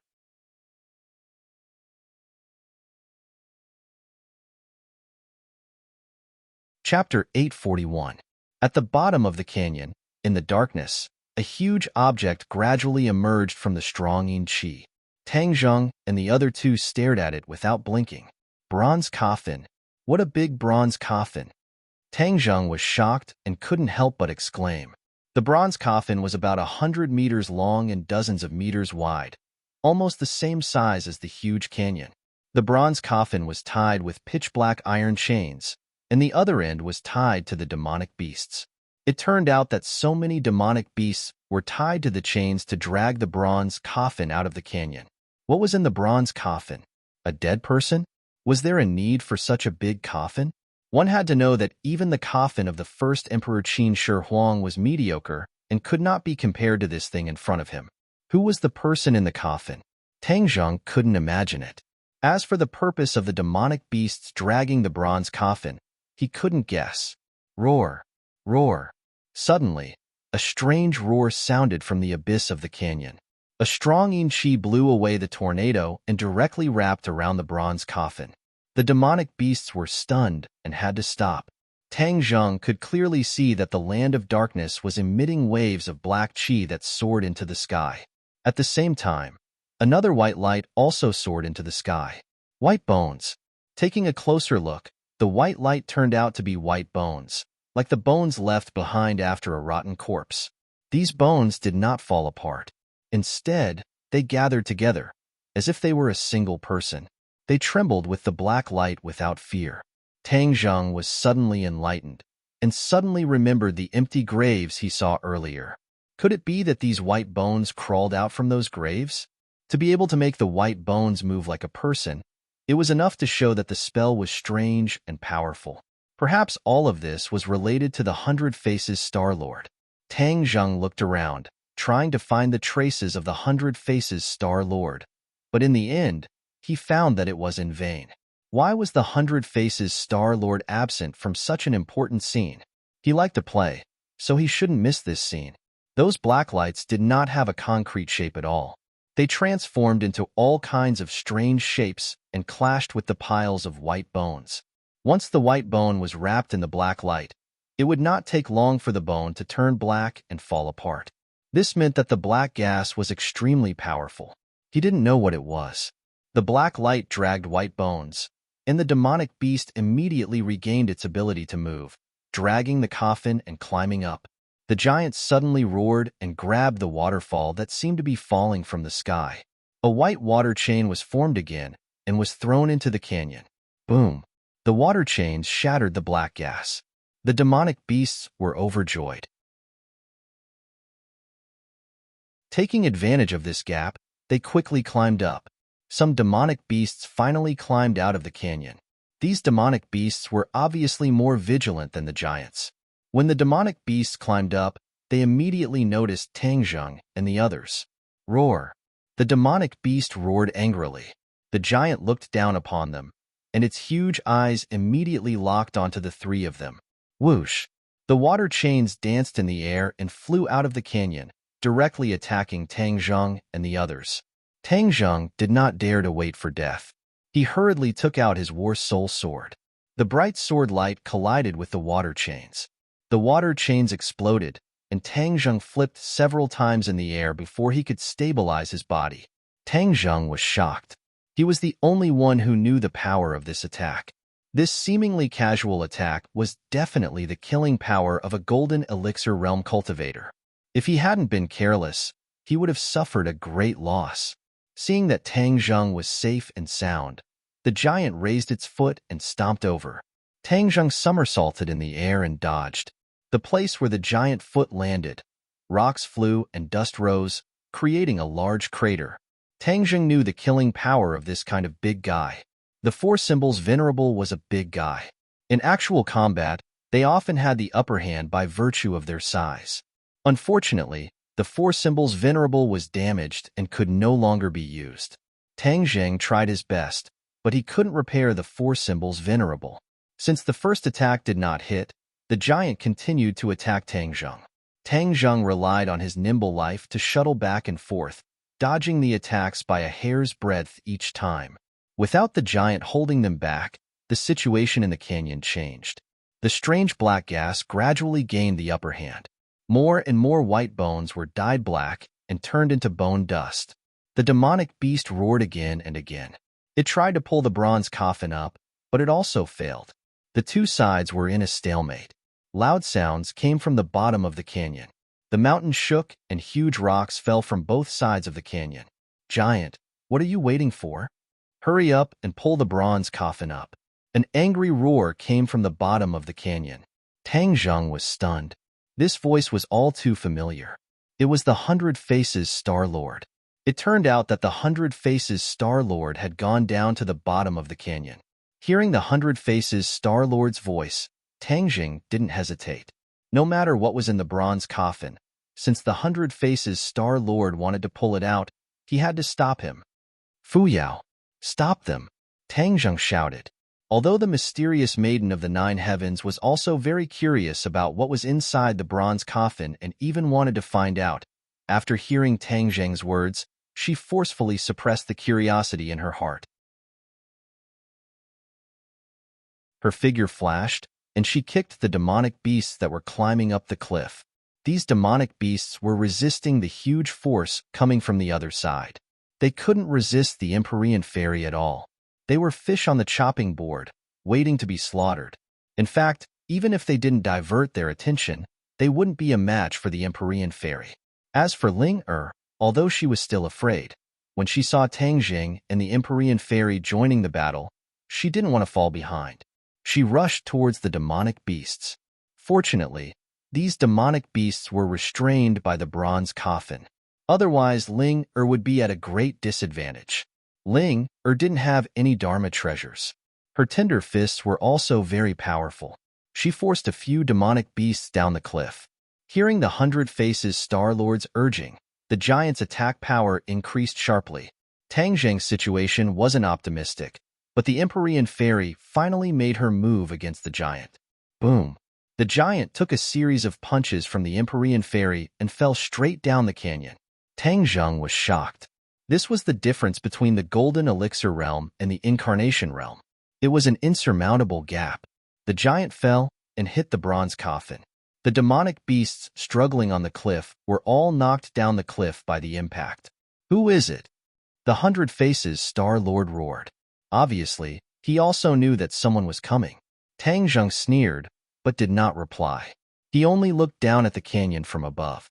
When the giant landed on the bronze coffin, the chains on the bronze coffin were all broken, and the black chi immediately wrapped around the giant. The giant kept roaring and struggling, but the black gas was even more powerful. It firmly entangled the giant, making it impossible for him to get away. The bronze coffin quickly fell to the bottom of the canyon. It was about to disappear into the darkness. Whoosh! A person jumped down from the cliff. Tang Jing was shocked and shouted, "No!" However, it was too late. He watched as the Empyrean fairy fell into the bronze coffin. From afar, the Empyrean fairy's voice sounded, "I want to see what's inside." Tang Jing shook his head and sighed helplessly. He was also curious about what was inside the bronze coffin that made the 100 Faces Star-Lord think so. However, when he saw the black gas, he flinched. With his cultivation, he might not be able to unravel this secret. However, when the Empyrean fairy jumped down, he knew that he couldn't stay out of it. He pulled Linger and said, "Hold on to me. Don't be afraid." With Master here, Ling is not afraid. Ling nodded and hugged him meekly. Xiaobai also lay on Tang Jing's shoulder. He jumped, and the biting cold wind blew past their ears. The two people and one beast jumped down the cliff. However, Tang Jing didn't jump toward the bronze pipe. That was because there was a black gas on it that made him afraid. Before figuring out what the other party was, it was better to be careful. After falling for a while, they were surrounded by darkness. Only the whistling of the wind could be heard. There was no light at all. It was so dark that they couldn't even see their own fingers. Tang Zheng ignited a ball of true fire on his finger and slightly illuminated the surroundings. However, there was still nothing left. There was only darkness, boundless darkness. Suddenly, a loud sound came from below. Then, a ball of light erupted and rushed into the sky. He saw piles of white bones. These bones were turned into fine powder by the light. Tang Zheng lamented in his heart. These experts of a generation couldn't even rest in peace after death. He didn't know what method the 100 Faces Star-Lord had used to summon them and use them. In the end, they were all smashed into pieces. If those experts were in heaven, they would probably hate the 100 Faces Star-Lord to the bone. With the help of this ball of light, Tang Zheng could finally see the bottom of the canyon clearly. The bronze coffin had fallen to the ground. The giant had already stood up, but there were huge black spots on his body. He was still fighting against the black gas, trying to shake it off. However, the black gas was very difficult to deal with, and he couldn't do so. As for the Empyrean fairy, she stood in the air and floated above the bronze coffin. She stared at the bronze coffin as if she wanted to see through it. Another scene that attracted Tang Zheng's attention was that of two people. The 100 Faces Star-Lord was fighting someone. This person was very powerful and was actually on par with the 100 Faces Star-Lord. Furthermore, his body was covered in a black gas. His face was blurry and not easy to recognize. However, Tang Zheng only looked for a while and recognized that this person was actually Tian Chanzi. Tang Zheng's eyes immediately widened. How could it be Tian Chanzi? How could his cultivation be compared to the 100 Faces Star-Lord? Furthermore, the spells and divine skills Tian Chanzi used were completely different. They were definitely not heaven-flying immortal or similar methods. Tang Zheng was very unfamiliar with them. However, although the face was blurry, Tang Zheng would never mistake it. He was Tian Chanzi. However, his strength had become exceptionally strong. Tang Zheng was very unfamiliar with him.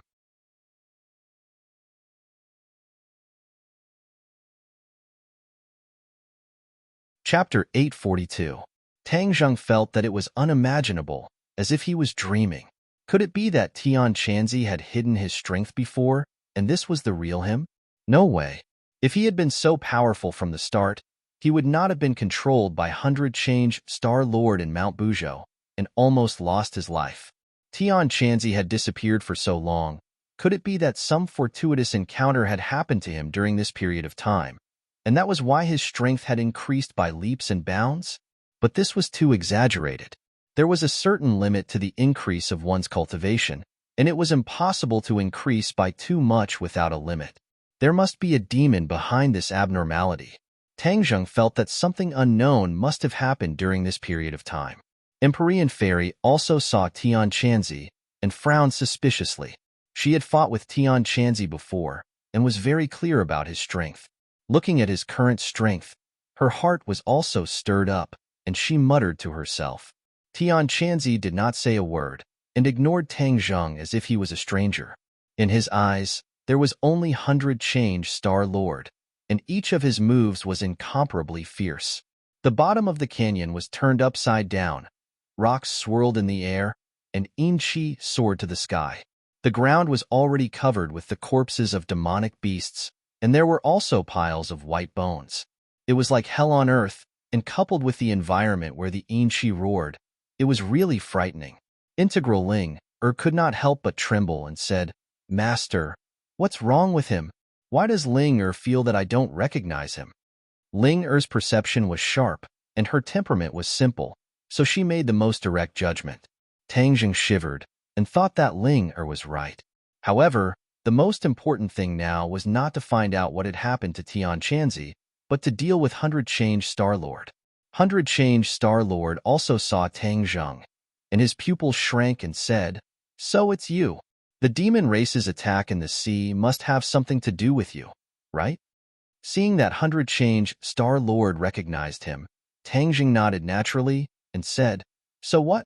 100 Change Star-Lord, You don't care about the lives of the people in this world, and you actually activated the Mountain River Blood Sacrifice Array without permission and led the demon race back. You almost caused a great disaster and harmed the world. You are too ruthless. 100 Change Star Lord heard this and laughed crazily and said, "Haha, too ruthless? Oomph. So what if those people died? Moreover, the people I killed when I activated the Mountain and River Blood Sacrifice Array were from the Japanese nation. A few decades ago, the Japanese nation invaded Huaxia. Don't tell me you still think it's a pity that their people died? 100 Change Star Lord, and the people of Huaxia, and Huaxia, and the Xiaxias, Huaxia. 100 Change Star Lord didn't care and said, "What do the lives of mortals have to do with me?" Tang Zheng was furious. 100 Change Star Lord was a madman. No wonder he broke Mount Buzhou. In his eyes, there were no rules. Except for himself, other people's lives were like grass. This kind of person was an absolute scourge in the world. He didn't know why he didn't kill him directly back then, but imprisoned him. It's a pity that I didn't bring back too many demons this time, and most of them were intercepted and destroyed by you. But those demons are chess pieces, and it doesn't matter if they die. My biggest gain is this. 100 Change Star Lord pointed at the bronze coffin in front of him proudly. This is your biggest gain? What do you mean? Tang Zheng asked curiously. 100 Change Star Lord sneered and said, "Anyway, none of you can leave here today, so there's no harm in telling you. This bronze coffin hides a great secret, and if the demons didn't return, I wouldn't know this secret." Tang Zheng was confused, but he also realized the seriousness of the situation. The so-called great secret mentioned by 100 Change Star Lord was definitely not a small matter. Tang Zheng subconsciously looked at the bronze coffin, wondering what kind of great secret was hidden in it that made 100 Change Star Lord mobilize so many people. "What's the secret inside?" Tang Zheng asked. "The secret that I've been searching for," 100 Change Star Lord said mysteriously. Seeing that Tang Zheng still wanted to ask, he added, "It's a pity that the villainous heavens are against me. This Tian Chanzi actually followed me all the way here and ruined my plans." After saying this, 100 Change Star Lord glared at Tian Chanzi with hatred and regret. Tang Jing asked suspiciously, "How did he ruin your plans?" The thing protecting the bronze coffin actually chose to merge with him, increasing his strength in an instant and using his body to fight against me. Tang Zheng was shocked. Tian Chanzi was not hiding his strength, but had really reached his current strength in a very short time. This was too incredible. The Empyrean Fairy also stared at Tian Chanzi with burning eyes, trying to find an answer from him, but it was all in vain. Everything here was full of mystery, and even she did not know. In fact, although the Empyrean Fairy had a special identity as the daughter of the Emperor of Heaven, she was trapped in the Mountain River map by the Emperor of Heaven for some reason, so she did not know what had happened for a long time. Later, she escaped from the Mountain River map and met Qin Shi, who helped her unify the world. Later, she slept in Qin Shi mausoleum for 1,000 years, so she knew very little about the outside world. Looking at the bronze coffin, she could not find any information related to it in her mind. But there was no doubt that this thing was extraordinary and must not fall into the hands of 100 Change Star Lord.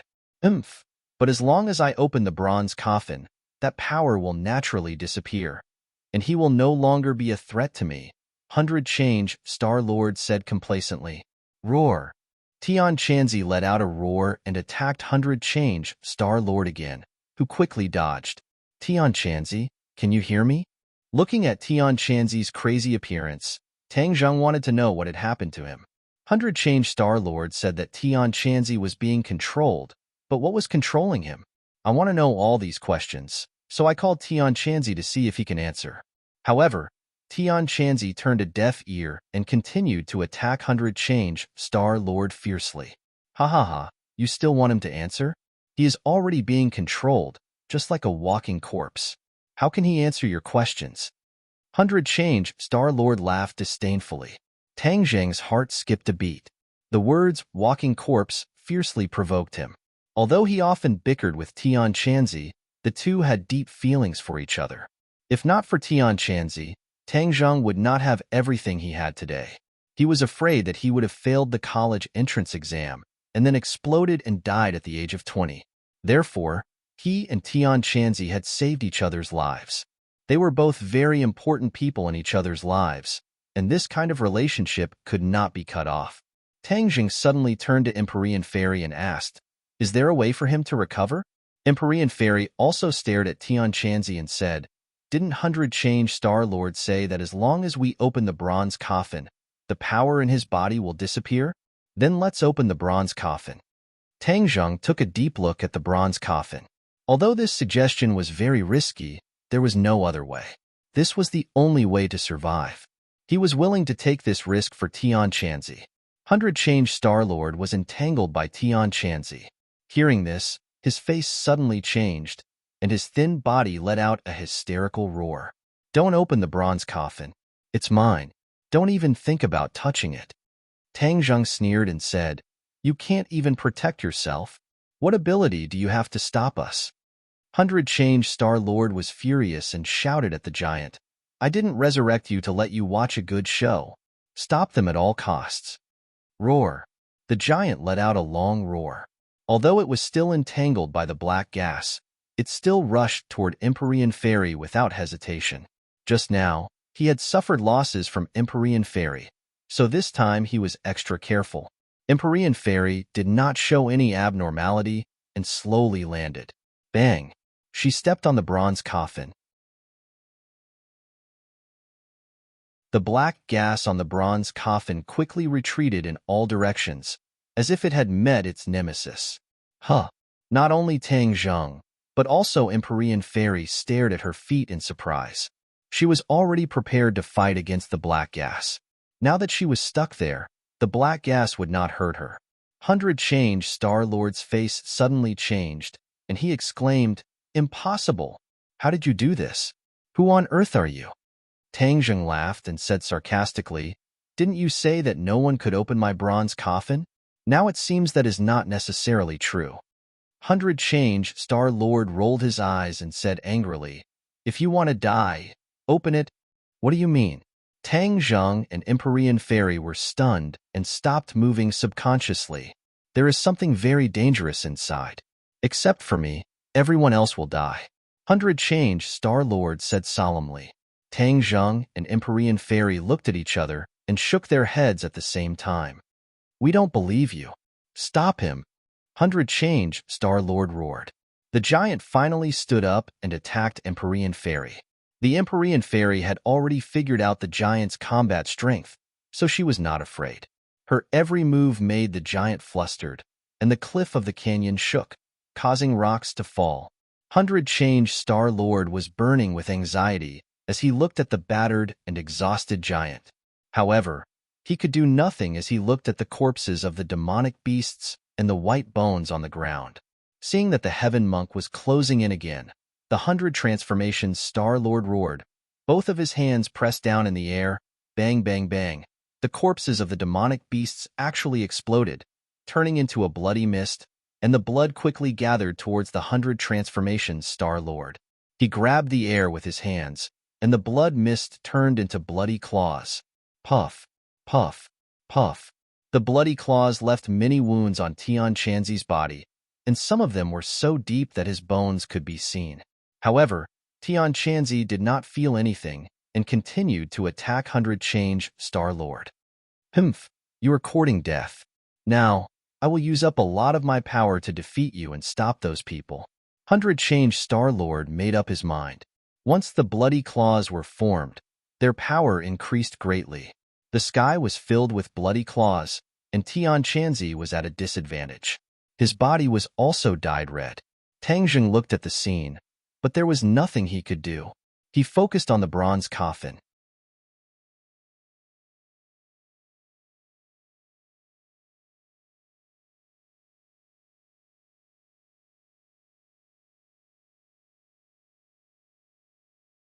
It turned out that the return of the Devil Clan this time was to prepare for the return of the entire Devil Clan. Back then, when the Devil God returned, it did not have much of an effect. Therefore, the Devil Clan finally found a glimmer of hope this time. It turned out that the Devil Clan had accidentally discovered a secret of the Devil Clan's ancestor, and that was a huge bronze coffin. This huge bronze coffin was buried in the prehistoric heavenly tomb in the 10,000 huge mountains. There was no reliable evidence as to who was buried in this huge bronze coffin, but one thing was certain. There was a huge secret hidden within, a secret that was enough to change this world. Originally, the 100 Change Star Lord did not believe the words of the Devil Clan, but after the other party swore and even sent an elite to follow him back to the 10,000 huge mountains, he gradually believed it. As for the Devil Clan on that ship, it was just bait. The 100 Change Star Lord had long since had a certain understanding of this modern society and knew that his actions in the island nation could not be hidden from the authorities. Thus, he might as well build a plank road and secretly send those Devil Clan-s to their deaths, while he brought an elite Devil Clan-s to quietly return to the 10,000 huge mountains. The two sides worked together and investigated the entire way. In the end, they found this canyon in the prehistoric heavenly tomb. The Devil Clan was certain that the bronze coffin was right below. However, legend had it that the bronze coffin was as heavy as Mount Tai. Even the 100 Change Star Lord was unable to bring it up by himself. The 100 Change Star Lord had raised a question. Why couldn't they just go down to the bottom of the canyon and open the bronze coffin? Why did they have to go through so much trouble to get the bronze coffin out? The Devil Clan was clearly prepared and gave a convincing answer. It turned out that there was a mysterious power in the canyon. This power not only protected the bronze coffin, but also imprisoned it. It was as if this was an arrangement made by someone back then. They wanted the bronze coffin to remain silent at the bottom of the canyon, and no one would care about it. If the bronze coffin was opened in the canyon, it would cause a huge reaction. All the people in the canyon would die, and not a single one would be left alive. Only by taking the bronze coffin out and losing the restriction of that mysterious power would the true secret of the bronze coffin be discovered, and there would not be any negative reactions. Therefore, when the 100 Change Star Lord said that he would definitely die after opening the bronze coffin, he was not just trying to scare him. But now that things had come to this, what was done, and there was no turning back. Seeing Tang Zheng retreat as if he had seen a ghost, the 100 Change Star Lord also wanted to take a look at what was inside. But when he remembered the instructions of the Devil Clan, he hesitated. Those Devil Clan members had already died at the hands of Tian Chanzi, so they would not be able to see this scene, let alone use this opportunity to let the Devil Clan return. The 100 Change Star Lord did not care about the demands of the inner demons. Now, he only had eyes for the bronze coffin. How could this be? How could this be? Tang Zheng muttered to himself, as if he was possessed. The Empyrean Fairy and Linger stood on either side of him worriedly. They shook his arm and asked, "What did you see?" Tang Zheng turned a deaf ear to them and continued to exclaim, "Too inconceivable, too inconceivable." The 100 Change Star Lord finally could not take it anymore. His heart felt like it was being clawed by a cat. In a flash, he rushed toward the bronze coffin. The Empyrean Fairy also wanted to rush over, but she was half a beat slower. The 100 Change Star Lord also stood in the air above the bronze coffin. A pair of big eyes stared at it without blinking. His whole body shook violently, and his face became extremely ugly. He muttered to himself, "How could it be me? How could it be me?" The Empyrean Fairy was confused. Finally, she rushed over and took a closer look. A familiar face came into view. There was a person lying in the bronze coffin. She was very lifelike, and her face was ruddy. The most inconceivable thing was that she was the Empyrean Fairy. The Empyrean Fairy felt like she was looking into a mirror. Seeing a person who looked exactly like her lying in the bronze coffin, she was afraid that anyone would be stimulated. She was alive and well, so why was she lying in the bronze coffin? Moreover, this bronze coffin had been buried here for many years. If someone had found an identical person and placed her inside, it could not be so coincidental. The Empyrean Fairy shook her head and took a few steps back. She muttered to herself, "Impossible. What is going on?" Tang Zheng, the Empyrean Fairy, and the 100 Change Star Lord all had the same reaction. Also wanted to go over and see what was going on, but Tang Zheng stopped her and said, "Don't go." Ling stared at Tang Zheng with her big black eyes and asked, "Master, what is inside that made the three of you have such a big reaction?" Tang Zheng swallowed his saliva and hesitated for a long time. Then he said, "There is a person who looks exactly like me inside." Tang Zheng suspected that one of them was a celestial who just so happened to look exactly like him.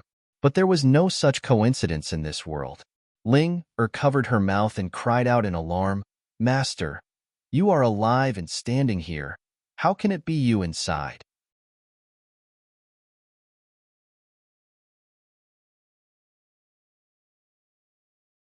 Chapter 844.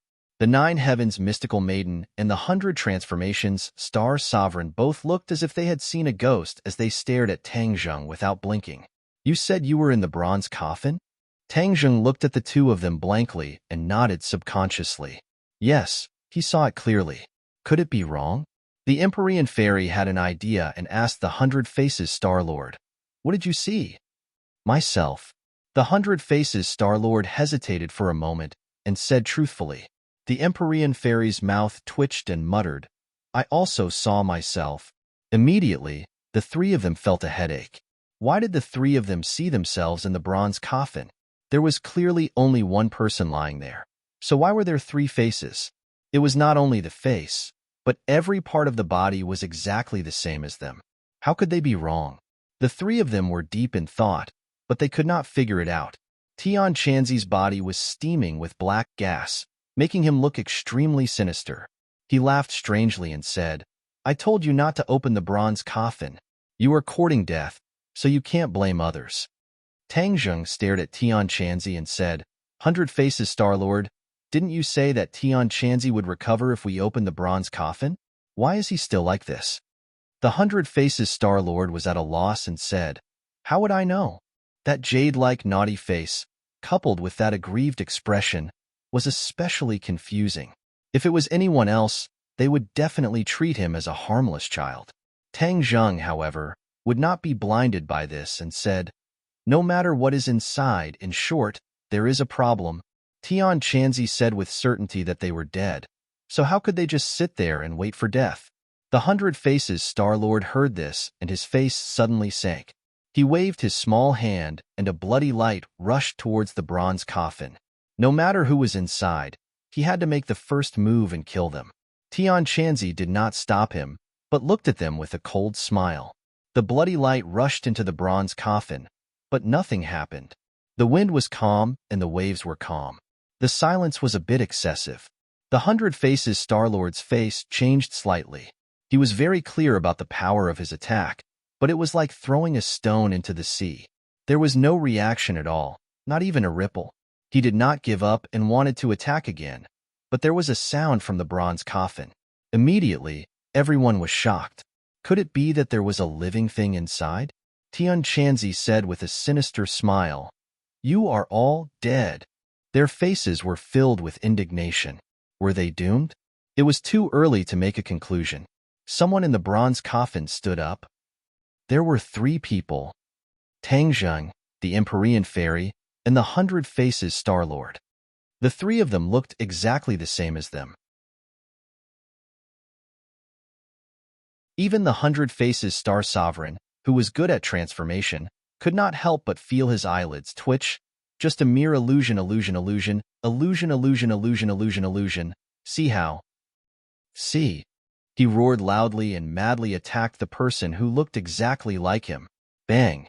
He directly attacked his opponent's body, but his opponent didn't move at all. Instead, a smile appeared at the corner of his mouth as he looked at him with an evil aura. Even though the 100 Faces Star-Lord was experienced and had a strong mind, he could not help but tremble when he saw this. "What are you?" The 100 Faces Star-Lord looked at him and smiled. He did not say a word and continued to walk toward him. Faced with this strange situation, the 100 Faces Star-Lord was furious. He roared, "I don't believe I can't deal with you." In an instant, he unleashed all of his skills, and all of his powerful moves were thrown at his opponent. But everything was like a stone sinking into the sea. There was no reaction at all. The other two people also walked toward their opponents. The Empyrean fairy saw herself walking over and subconsciously took a few steps back. She did not attack rashly. Instead, she observed her opponent's actions, hoping to figure out what was going on and find a flaw. But she found that it was almost wishful thinking. She did not find any flaw. On the other hand, although Tang Zheng was panicking, when he saw himself getting closer and closer, that trace of panic was unknowingly suppressed. He narrowed his eyes and stared at the other party. He found that the closer the other party got, the blurrier it became. When he was only a meter away from Tang Zheng, he could not see his appearance clearly. He could not tell that it was himself. What's going on? Tang Zheng subconsciously turned his head to look at the other two. Their reactions were completely different from his. The Hundred Faces Star-Lord was attacking relentlessly, while the Empyrean fairy was dodging. She did not want to come into direct contact with herself. Only he was the quietest, especially when he saw the blurry image. He was sure that although he did not know what was going on, his situation was completely different from the other two. Something must have gone wrong. The blurry shadow continued to walk toward him. Tang Zheng could no longer sit still and watch. The war soul in his hand blazed. Whiz! He slashed at the opponent. Eoh! A sharp roar rang out, and the shadow began to transform rapidly. Why aren't you affected? Tang Zheng's heart moved. Could it be that this was the voice of that terrifying thing? It did sound strange, but when he looked at the others, they did not have the slightest reaction. It was as if they did not hear this voice at all. Strange. Tang Zheng did not know why he was not affected. Instead, he said with a firm expression, "What exactly are you? How can you bewitch people?" Tang Zheng could already confirm that the three of them saw him in the bronze ball was an illusion. It was just that the illusion was too realistic. Even the Hundred Faces Star-Lord could not distinguish it. But why was it that when the other party walked out of the bronze coffin, especially when they were closer to him, the illusion did not work? Tang Zheng was puzzled, but without a doubt, this was a good sign. Without the influence of the illusion, he could wholeheartedly deal with the other party. He could still see the predicament of the Hundred Faces Star-Lord and the Empyrean Fairy, so he loudly reminded them not to panic. However, he found that no one could hear him. It was as if he was isolated from the world. Although he could clearly see everything around him, it was as if he was not a person of this world. It was close at hand, but far away at the end of the world. What kind of magic did you use? Tang Zheng angrily asked. The shadow circled around Tang Zheng. Tang Zheng sternly waited, not daring to slack off. He tightly gripped the war soul in his hand, his palms slowly dripping with cold sweat. Finally, the shadow opened its mouth and said in realization, "I finally understand. You do not have inner demons, so you are not affected." Inner demons? Tang Zheng's head moved. He remembered the mirror he saw on the 4th floor of the Langya Pavilion. Wasn't the exorcist mirror an item to expel the inner demons? In the Langya Pavilion, his inner demons had been dispelled, so his cultivation speed was faster and he could focus more. However, he did not expect that there would be a pleasant surprise. Even the Hundred Faces Star-Lord and the Empyrean Fairy were affected. He was the only one who was slightly affected at first, but in the end, he was completely fine. In this point, he surpassed the two experts. Who exactly are you? Why don't you have inner demons? The shadow asked incredulously. Tang Zheng sneered. And who are you? You can actually control people's inner demons? Ha ha ha. A series of strange laughter sounded. Who am I? Humph. I am the person everyone is afraid of. That's why they imprisoned me here. What a bunch of cowards. Who imprisoned you? You wouldn't know even if I told you. If I see them again, I will definitely tear them into pieces. No, I will let them kill each other. Haha, I will watch the show from the side. The shadow laughed wildly. Tang Zheng's heart jumped. This shadow spoke mysteriously, but it didn't seem to be deliberately mystifying, which meant that he was definitely not an ordinary ruthless character. Moreover, this prehistoric heavenly tomb had existed since ancient times, and had already existed for tens of thousands of years. Then, this shadow must have been imprisoned here even earlier. There were many experts in that era, so he couldn't guess who had imprisoned him. You keep saying that others are cowards, but until now, you still haven't revealed your true face. You only know how to brag. Do you dare to say your name? Tang Zhang provoked. Who am I? Of course I won't forget, and there's no need to be mysterious. As long as they hear my name, everyone will be scared silent, or even scared out of their wits. The shadow said confidently. Then tell me, listen up, I am the most powerful person in the world. Inner demons? The shadow said firmly. Inner demons? Tang Zhang was startled. Haha, are you scared? The inner demons were proud of themselves. Tang Zhang wasn't scared at all. He was confused. He reacted as if he had just woken up from a dream and said, Tisk, you're scared. You think too highly of yourself. What? You're not scared? Have you never heard of my illustrious name? The inner demons was very surprised and shouted, Forgive me for my shallow knowledge, but I have never heard of your name. Tang Zhang used the exorcist mirror to expel his own inner demons, but he had never heard of any expert in this world called inner demons. Impossible. My inner demons is very famous. Everyone in the world knows about it. How could you not have heard of it? The inner demons were unconvinced and said angrily. Tang Zhang snorted disdainfully. You're just bragging about yourself? Nonsense. My inner demons don't need to brag about themselves. If I wasn't so powerful, how could I be imprisoned here? Humph. Everyone has their inner demons, and I can't control their inner demons and thus control everyone. Do you think they won't be afraid of me? Tang Zheng's head dropped. This person's words were so convincing that it didn't seem like he was lying. It was true that everyone had their inner demons, but to control someone's inner demons was a bit of a fantasy.